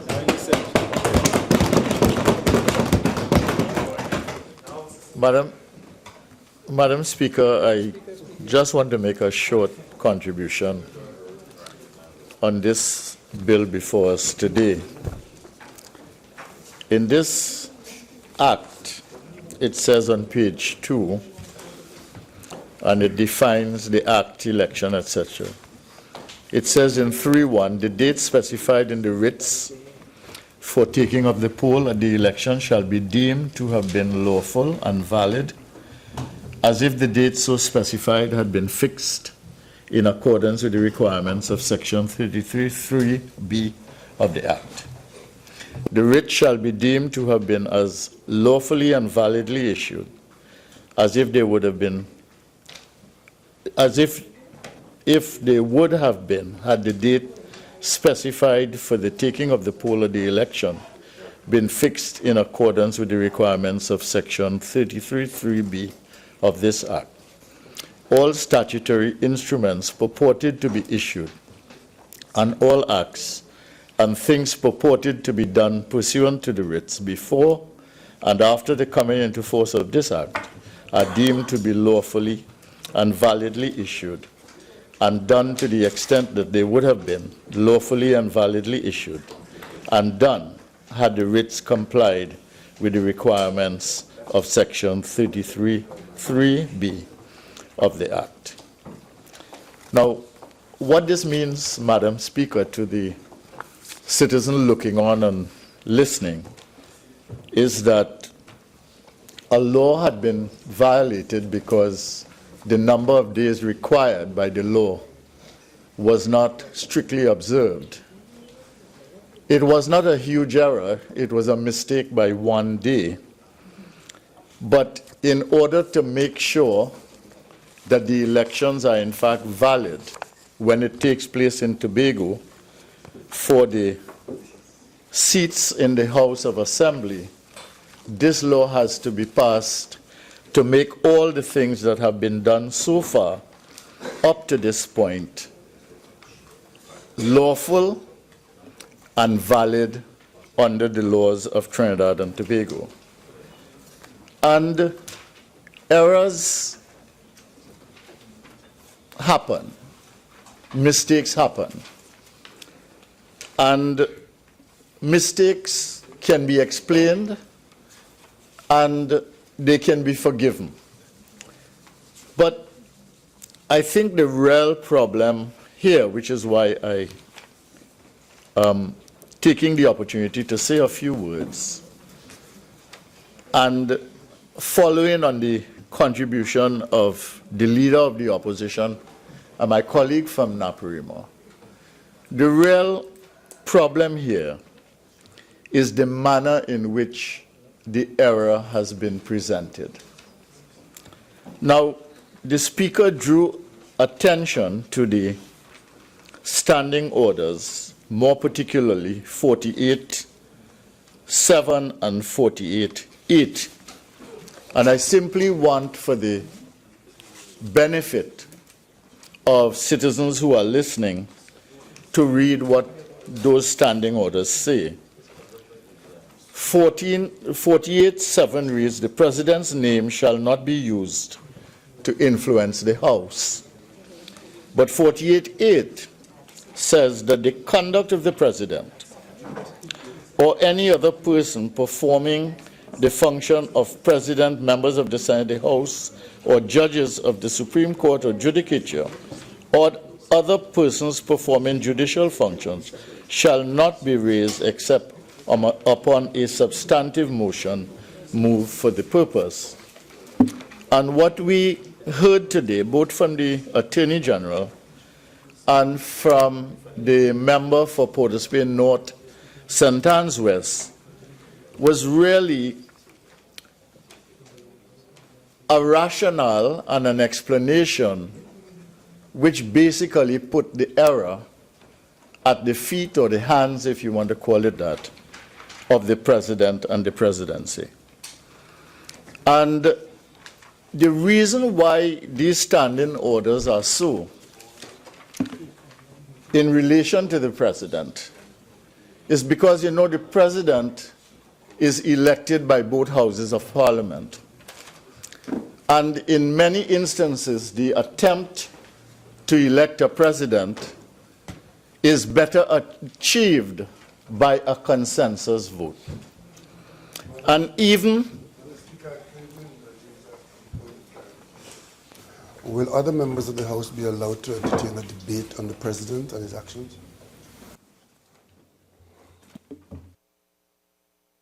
One, on the issue of relevance, I would ask you to come back to the point of the debate, and also with respect to, while the facts so far were set out for one to understand the context, I really don't want us to continue along the lines that you're going. Madam Speaker, I read from the standing orders to indicate why is it the president and the presidency is treated in a certain manner in this House.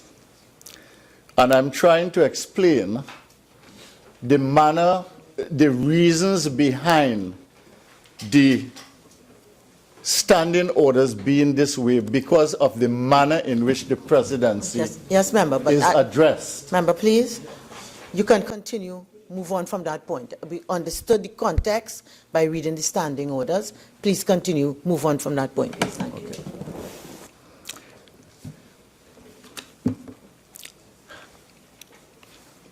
You see, Madam Speaker, the members on the other side like to have the freedom to make their case as they want, but they do not wish to have others respond to the things that they say.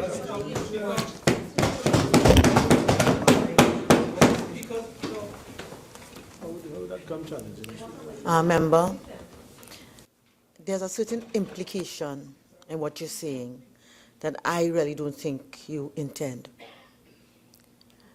An objection was made according to the standing orders, which any member on any side is entitled to. When the chair rules, the chair has determined so that there's an inflection that really speaks to the chair from what you're saying, and I'm certain you don't intend that. So I'd ask you to leave that point and move on, please. Well, I don't understand, Madam Speaker, why the Prime Minister would be concerned about something like this and would rise to speak, to object to what I was saying. I really would like you to use your opportunity to contribute to the substance of the debate. Yes. And when I rule on something, I'd really like that we respect that and continue. I'm sure you have a great contribution to make to this debate, please. I will proceed. The documents circulated by the Attorney General at the request of the Leader of the Opposition states on the first page, by letter dated 14th November 2016, the Chief Secretary of the Tobago House of Assembly, the Honorable Orville D. London, advised His Excellency the President that in accordance with Section 22(1) of the Tobago House of Assembly Act, to which the member for Port of Spain North, St. Anne's East referred, Chapter 2503 THA Act, the 2013-17 session of the Tobago House of Assembly, had been dissolved, and with effect from 11th November 2016, in accordance with 22(2) of the THA Act, the Honorable Chief Secretary further recommended that the primary election for the Tobago House of Assembly be held on Monday, the 23rd, 2017. Madam Speaker, Standing Order 55(1)B, please. Tedious repetition. We just said. Members, please. I think Section 55 is really the prerogative of the chair. But in any event, member, I believe the whole content of the letter has been read into the record, so that you are entitled to make whatever point you wish, but you can just truncate it rather than reading. The entire text of the letter has been read into the record. Madam Speaker, with all due respect to you, it is because it has been read into the record that I have the right to respond to it. Member.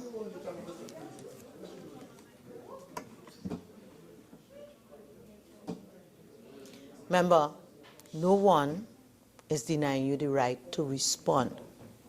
The point that was made was that it is already, the text is already into the record. And therefore, in terms of repetition, there is no need for you to quote the entire text. If you wish to respond, no one is denying you that. Please proceed. I read it, Madam Speaker, because the other side is in denial, and because it says here very clearly that the recommendation was made by the Secretary of the House of Assembly. And I suspect if in the normal order of things the Secretary was going to do this, the Chief Secretary was going to do this, that there would have been at least an informal consultation with the Prime Minister. Because no Chief Secretary would want his Prime Minister to get a letter from the President which advises him of a date from the Chief Secretary that the Prime Minister would not have known. The Prime Minister said it. Nobody else said it. And what bothers me is the attempt to be smart, to be foolish. If the Attorney General, the Honorable Attorney General, had come here and said, look, there's been an error, all right, there is no need to ascribe blame to anyone. The point is we have missed this by law, by a day, and we would like the support of the opposition to allow these elections to continue. All the preparations have been made and everything is in order. There would have been no problem at all. But he spent 1 hour making a convoluted argument that defies all logic. And this was compounded by the attempt by the Port of Spain North, St. Anne's West representative to correct what he said was an error, and in which he insisted had nothing to do with anything that they did or anyone on that side. And they spend the entire time blaming His Excellency the President for their mistake.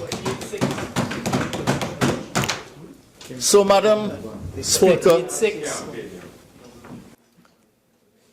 Member, I'll permit you to continue. yes, thank you very much, Madam Speaker. So, but you know, Tobago is a curious situation in terms of the members on the other side. I don't know if they claim proprietary rights to Tobago. I don't know if they don't like Tobago. I don't know if they don't like the people of Tobago, because when they created the conditions for the extension of elections in Trinidad in 2015,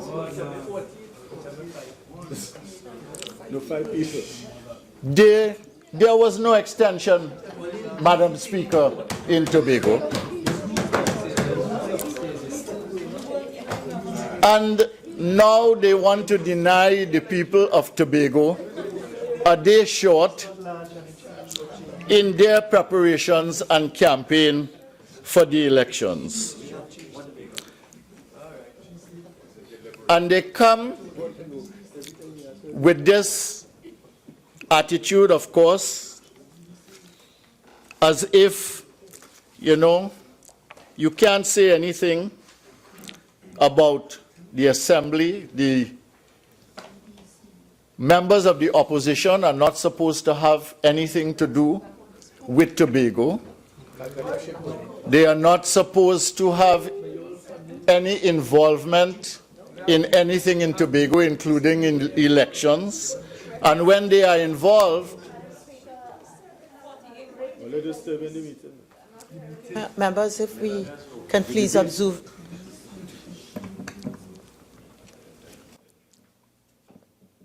So members, can we please observe the rule with respect to those who are not speaking, listening in silence?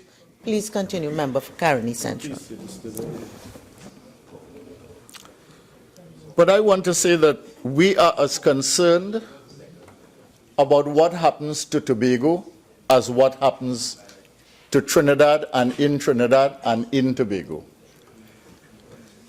We recognize the state that we are of 2 major islands with 5 other islands, and anything that happens in this country, in any part of the country, concerns the opposition. And we watch with great interest the elections that we are about to validate here today, and to see what is going to happen in those elections. Because whatever happens in Tobago has implications for Trinidad, and whatever happens in Trinidad has implications for Tobago. We are 2 islands, but we are one people. We are one nation. And I want to say that it is because of that fact that what has happened here, explained as it has been by the government in the most ingenious way, and casting blame where really it was not necessary to cast blame, is something of great interest to us.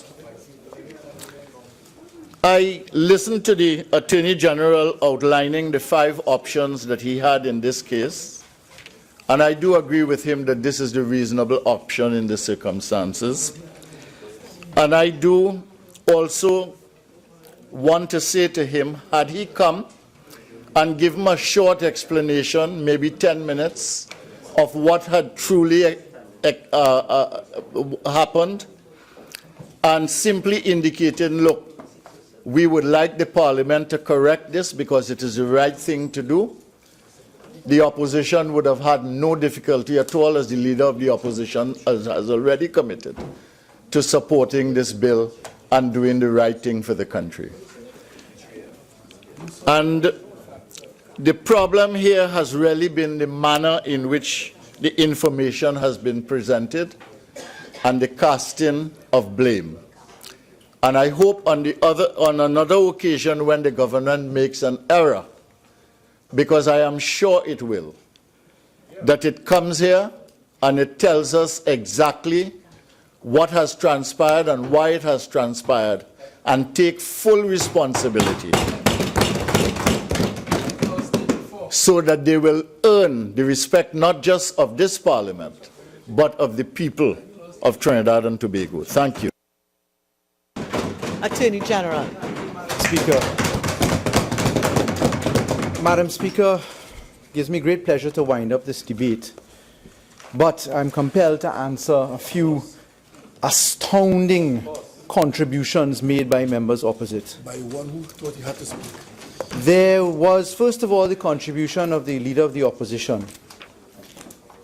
In the Leader of the Opposition submission, if I just extract some of her positions, the first big and massive argument was the email last night sent out as a courtesy by the Parliament stated that the Minister of Rural Development and Local Government would have moved the motion, and that the order paper today says that the Attorney General will move. I would remind the honourable members to read the standing orders of the Parliament as to how the order paper operates, and the fact is that the member in charge can be assigned from time to time, notwithstanding inconsistencies. It's perfectly fine for any member of government to stand up and deliver a debate once in charge. Can't understand how that could be the opening huge remark, both of the Leader of the Opposition, SC, and Naparima himself. That is what you call the wow factor. Second one was the exercise in counting. Counting 1 to 20, back to forth, big grins on faces. I wanted to stand to actually raise and invoke the standing order against bringing the office of the President into disrepute, but I didn't think it possible then because I was trying to really figure out if the honourable members were being serious. You see, Naparima, in a state of hysteria almost, collar up, stuttering, beating the desk, leaning down, hard breathing, his contribution as it was. I was worried to go and get some oxygen for him to make sure he could survive. The fact is, in the contribution of the honourable member for Naparima, that exasperation expressed, he kept talking about the government bringing bills and the government drafting law and but. And I had to say, well, what on earth is the member for Naparima talking about drafting law and incompetence? There is no law before the Parliament being addressed in terms of the writ of elections produced by the EBC. The law before us now, which the honourable members say they are willing to support, has been drafted because they say they're willing to support it. So what incompetent law are they talking about? You see, the member for Naparima can't even get it straight that we are here to talk about the writs of election produced by the EBC under the provisions of the Representation of the People's Act. And he keeps going on about badly drafted law. Well, if we believe what he's saying, how does the member for Siparia say she's willing to support the same law? Are they on the same bench talking the same language? Madam Speaker, this is the genuine trouble to answer the make-up-as-you-go logic that the opposition puts forward for consumption. We next heard that the Leader of the Opposition kept referring to the fact that I had said missive in some derogatory reference to the letter of, and what I assumed by the expressions of the use of the word missive, because she kept saying that the Attorney General had used the word missive, the honourable member. Don't get jumpy now. Members. Please continue. The point about the missive and the missive, the letter from the Office of the President specifically says, I'm directed by His Excellency to forward to you the missive. The language comes from the letter of the Office of the President. I'm just quoting it. Which now takes me to the other point, Madam Speaker. The honourable members, several of them, all three who spoke, are on to the point about the Prime Minister has called the date for an election. The honourable member for Siparia, senior counsel as she is, stood up in this Parliament to tell us, you remember that Patrick Manning used to say all the time, I have the election date in my back pocket? Every Prime Minister has the election date known to him in the back pocket?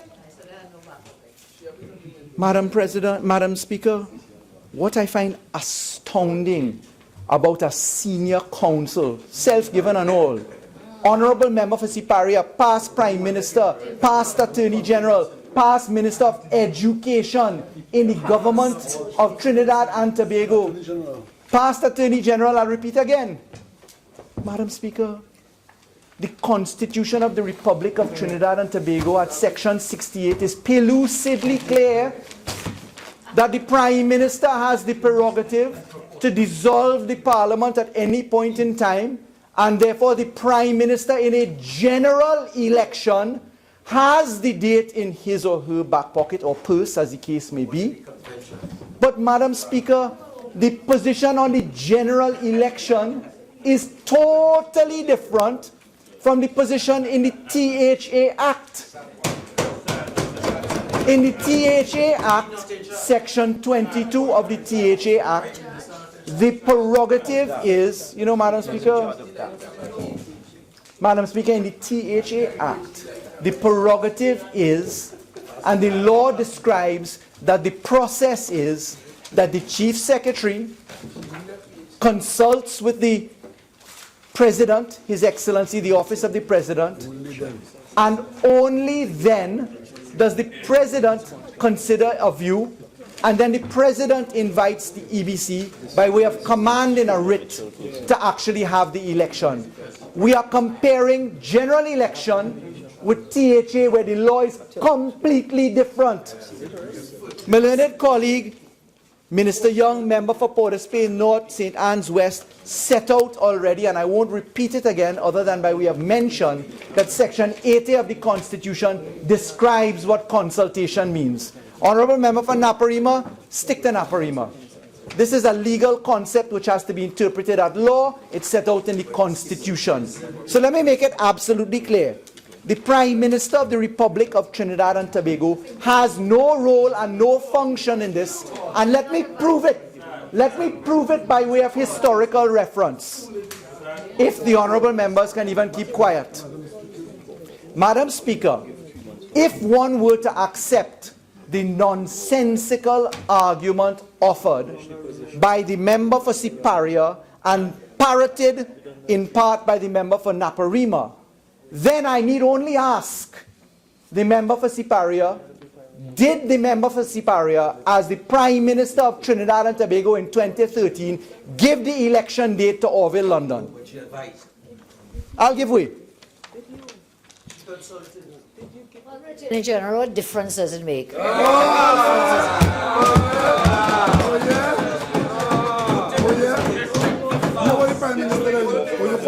Madam Speaker, Members, Did she call the election in 2013?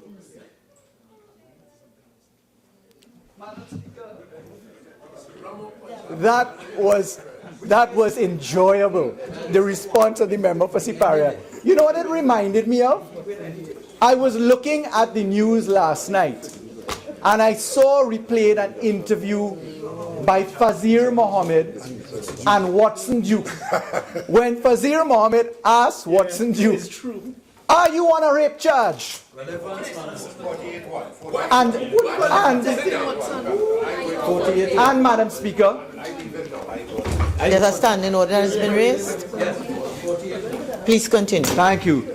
And the response given was, I was accused. Next question is, are you on bail? The next answer is, I'm accused.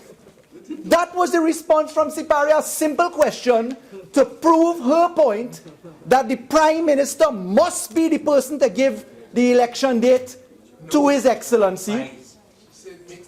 She says it makes no difference, because if that was the law, then the member for Siparia as Prime Minister in 2013 was participant in setting the date for the 2013 THA election.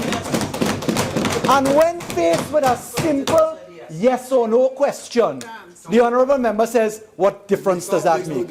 It makes no difference. My Lord, what a tangled web we weave when at first we seek to deceive. Practice to deceive. But would we please give the House, member for Naparima, I know you're quite familiar with the standing orders. You may not agree or like, but there's a certain way in which we do things. Interruptions are done in a particular kind of way. And that applies to everybody. Please continue, Member. Thank you, Madam Speaker. Madam Speaker, we also heard the member for Naparima say that the Prime Minister had a direct part and that the Cabinet, he said, had a direct part in setting the dates. I wish to read into the record the Cabinet Secretariat, Office of the Prime Minister. It is a letter from the Secretary to Cabinet to the Chief Elections Officer, Elections and Boundaries Commission. It is dated November 14, 2016, subject polling day in respect of the THA elections. And it reads, the Prime Minister has agreed that polling day be Monday, January 23, 2017 for elections in each of the 12 electoral districts of Tobago as defined in the schedule to the Elections and Boundaries Commission, Local Government and Tobago House of Assembly, Tobago Order 2016, Legal Notice number 191 of December 9, 2016 refers. I shall be grateful if you will put in train the necessary procedures and take appropriate action to give effect to the decision of the Prime Minister, Secretary to Cabinet. Now, it's already a matter of the record that I have put out in setting the chronology that on the 12th of November, 14th of November, the Chief Secretary indicated that on the 14th of December, sorry, the 12th of December, the President wrote to the Prime Minister, and this is the 14th of December response of the Prime Minister.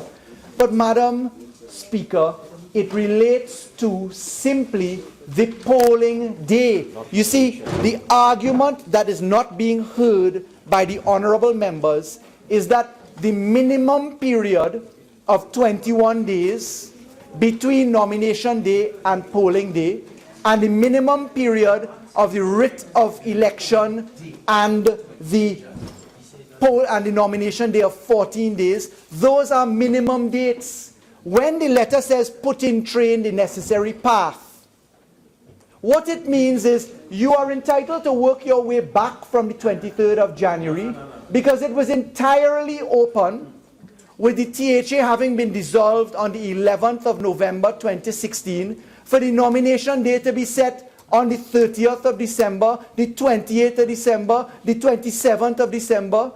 And that is a matter for His Excellency, the President and the EBC to sort out. So the Honourable Member for Naparima, exasperated as he was, bumbling in his submissions as they came across, just missed the point entirely.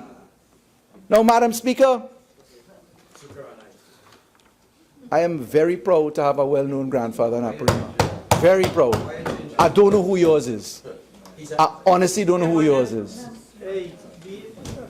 Yes. You see, the members opposite somehow think that reference to good parentage is an insult. I can't understand that logic either, you know. Madam Speaker, here we are now, looking specifically at the process. I wish to put on record, in answer to the submissions from those opposite, that the one validation bill that I'll single out, the validation bill which witnessed the passage of the Elections and Boundaries Commission, Local Government and Tobago House of Assembly validation of 9th report of the Elections and Boundaries Commission Act 2010, passed under the Prime Ministership of the member for Siparia. As the name says, self-explanatory. It cites an exact example of a validation for a delayed submission for the 9th report. In other words, then, the missing of a deadline by the member for Siparia's government. But there was no song and dance in relation to this. And the members say, take blame, learn to count, etc. But Madam Speaker, the fact is, what the members want us to do, if we accept their argument most respectfully, is firstly to change the facts on the record. We have put forward the facts on the record as stated by the Office of the President in a letter to me of last night, dated 19th of January 2017. But more importantly, Madam Speaker, they wish us to enter into the realm of constitutional crisis if we accept the argument that is being proffered by them. What do I mean by that? Could you imagine, Madam Speaker, the gravity of accusations that would result if a government who is running in an election in Tobago enters into the domain of the Parliament of its own volition, sidestepping the EBC set out in the Constitution, sidestepping the line of authority for His Excellency the President in Section 22 of the THA Act? Could you imagine the constitutional crisis that the opposition wishes to bring upon this country if a government acted capriciously and of its own volition without the line of authority being followed? You see, Madam Speaker, that is to invite Trinidad and Tobago into civil chaos. And what I find incredible, Madam Speaker, if you mention my grandfather one more time, I'll ask you why. Do you have a crush on him? He's deceased. Madam Speaker, crushes aside, the fact is that in Trinidad and Tobago, there is a process of law set out in our Constitution. There are constitutional boundaries. There are requirements to be followed. One cannot change the facts. The admission inside of the letter of the office of the President is that an error was made. The error was made by the EBC. The error was made somewhere in the office of the President. The THA Act says how it is to be calculated. And the simple fact is, an opposition asks whether we have some disdain for Tobago, the government. An opposition who doesn't even have a single known expressed candidate or interest in Tobago, according to them. An opposition who has made no observations on the law until Ho Choi Charles, a non-lawyer, raises an issue on the 17th of January 2017. An opposition now comes to say, forget constitutional boundaries, forget the law, reinvent the facts, restate it, and just get involved in the dance. I'll tell you this, we weren't born yesterday. And I know if the UNC say to turn left, you should better turn right. I know if they say go up, you better go down. I know if they say throw you out of Parliament, you should have been staying in Parliament. You see, this is an opposition who to this date cannot explain or come clean with the country. 48-1. This is reply. There's latitude. Please continue. Thank you. Madam Speaker, I'm saying that this is an opposition who says come clean, take blame. The country saw tens of millions of dollars spent in litigation from here to the Privy Council and back.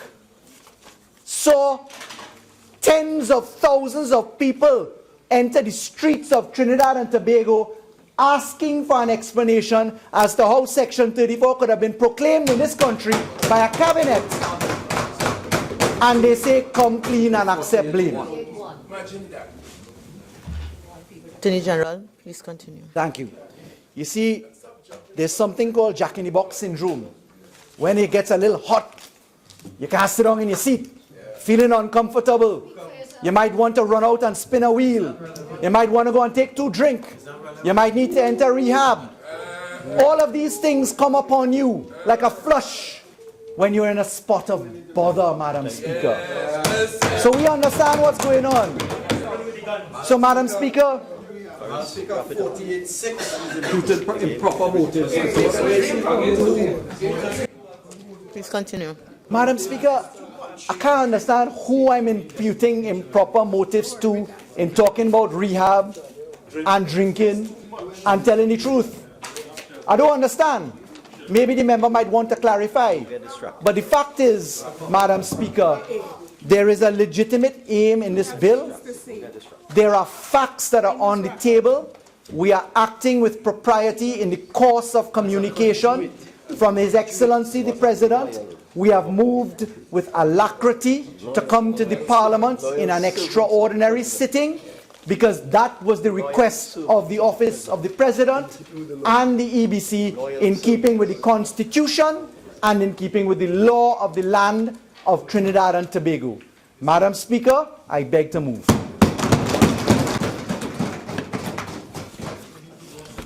Honourable members, the question is that a bill entitled An Act to Validate the Date for the Taking of the Poll in the Election of Assemblymen to the Tobago House of Assembly and for related matters be read a second time. All in favour say aye. Aye. Any against? The ayes have it. A bill entitled An Act to Validate the Date for the Taking of the Poll in the Election of Assemblymen to the Tobago House of Assembly and for related matters. Attorney General. Madam Speaker, may I ask if I have the correct procedure before me? Yes. Madam Speaker, Madam Speaker, I beg to move. I'm sorry, this procedure doesn't have the correct point. Thank you.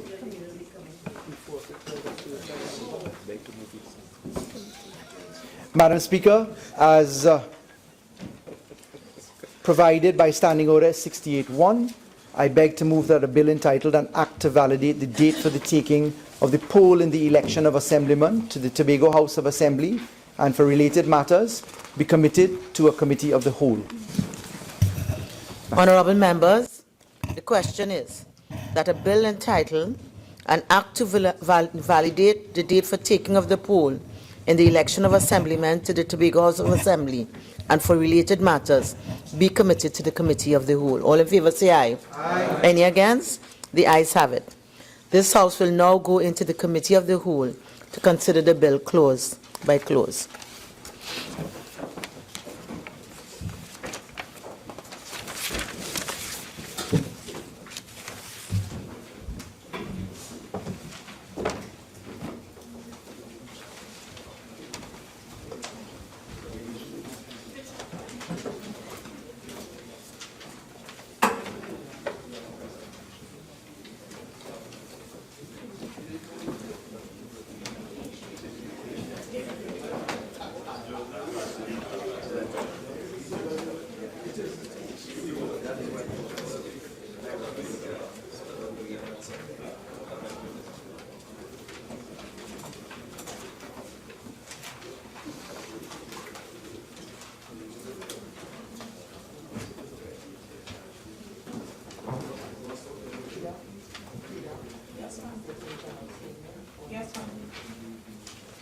Clause 1. The question is that Clause 1 stand part of the bill. The question is that Clause 1 now stand part of the bill. Those in favour say aye. Aye. Those against say no. I think the ayes have it. Clause 1 now stands part of the bill. Clause 2. The question is that Clause 2 stand part of the bill. The question is that Clause 2 now stand part of the bill. Those in favour say aye. Aye. Those against say no. I think the ayes have it. Clause 2 now stands part of the bill. Clause 3. The question is that Clause 3 stand part of the bill. The question is that Clause 3 now stand part of the bill.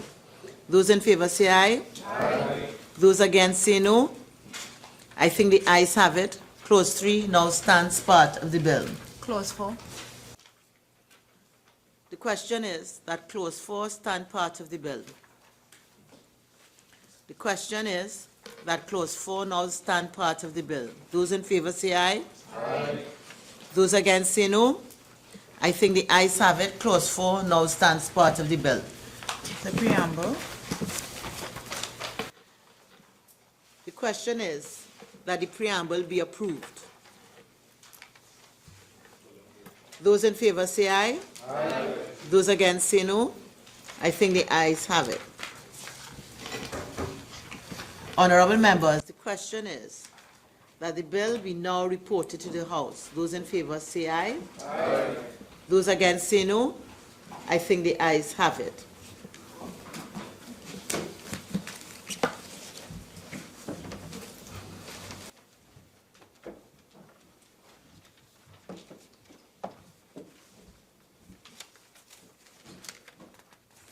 Attorney General. Madam Speaker, I wish to report that a bill entitled An Act to Validate the Date for the Taking of the Poll in the Election of Assemblyman to the Tobago House of Assembly and for related matters was considered in the Committee of the Whole and approved without amendments. I now beg to move that the House agree with the committee's report. Honorable members, the question is that this House agree with the committee's report on a bill entitled An Act to Validate the Date for the Taking of the Poll in the Election of Assemblymen to the Tobago House of Assembly and for related matters. All in favor say aye. Aye. Any against? The ayes have it. Attorney General. Madam Speaker, I beg to move that a bill entitled An Act to Validate the Date for the Taking of the Poll in the Election of Assemblymen to the Tobago House of Assembly and for related matters be forthwith read a third time and passed. Honorable members, the question is that a bill entitled An Act to Validate the Date for the Taking of the Poll in the Election of Assemblymen to the Tobago House of Assembly and for related matters be now read a third time and passed. All in favor say aye. Aye. Any against? The ayes have it.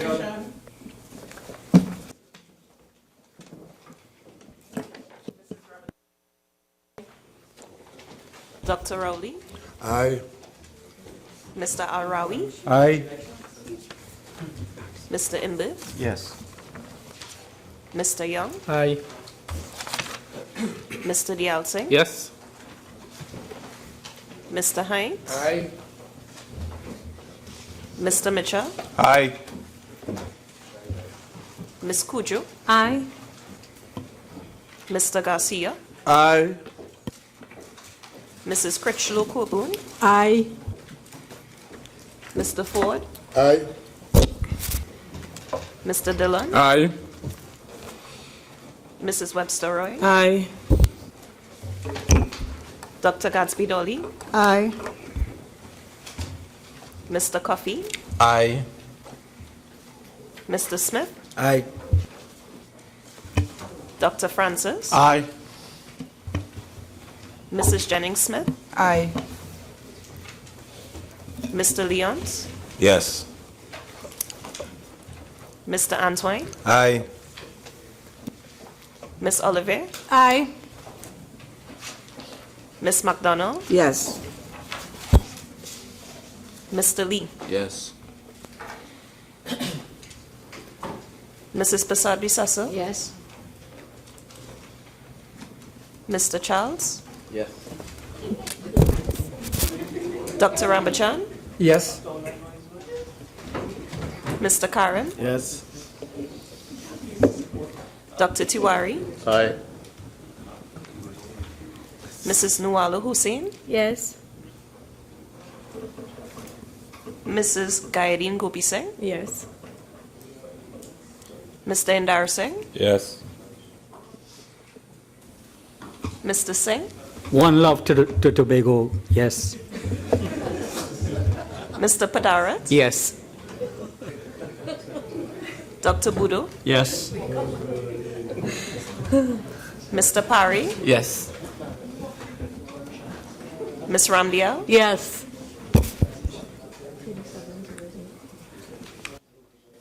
Madam Speaker, the results of the division is as follows: 37 members voting for, 0 against, and 0 abstentions.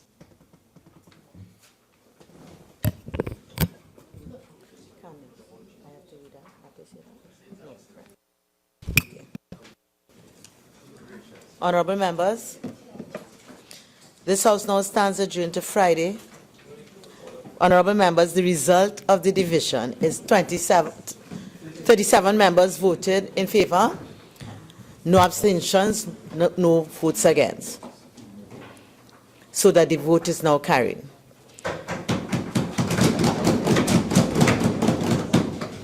Honorable members, A bill entitled An Act to Validate the Date for the Taking of the Poll in the Election of Assemblymen to the Tobago House of Assembly and for related matters.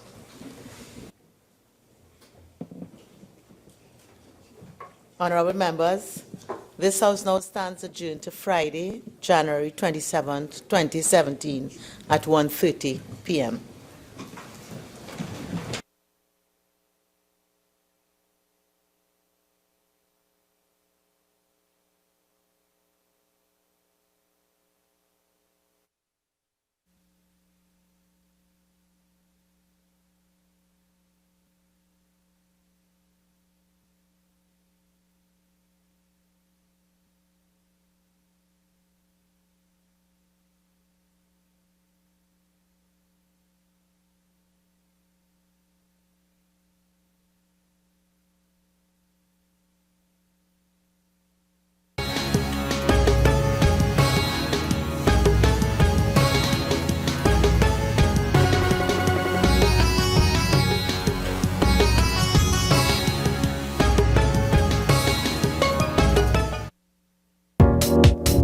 Follow the Parliament of Trinidad and Tobago on Twitter. Our call sign is @TTParliament.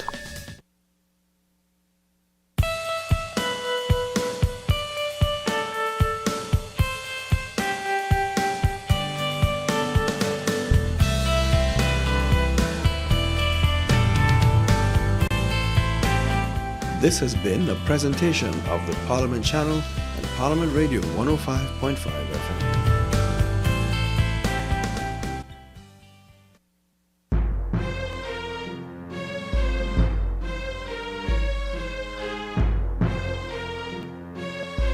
You're viewing the Parliament Channel 11, also broadcasting on 105.5 FM.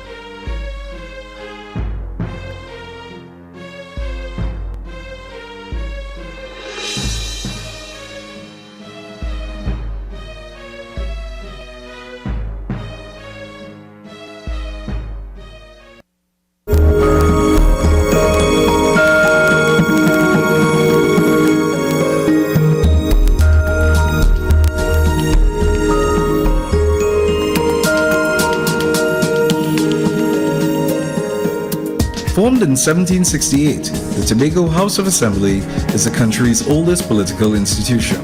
The Tobago House of Assembly is in fact the institution which represents the right of Tobagonians to assert themselves and to manage their own affairs. There are a lot of things people should know about the THA. One of the most fundamental things, you can't discuss the THA without calling the word Tobago. My view is that it represents an attempt at modernizing the constitutional arrangements between Trinidad and Tobago. To come to the point very quickly, the Tobago House of Assembly is the government mechanism for the running of Tobago. Right? Tobago no longer has a local government in the sense that Trinidad does. It has a special situation, which is the House of Assembly, with, of course, 12 members. The Tobago House of Assembly represents the earnings and the yearnings of the Tobago community. First, it was created by the law of Trinidad and Tobago, and secondly, it addressed a need that was expressed by the people of Tobago to feel a little more included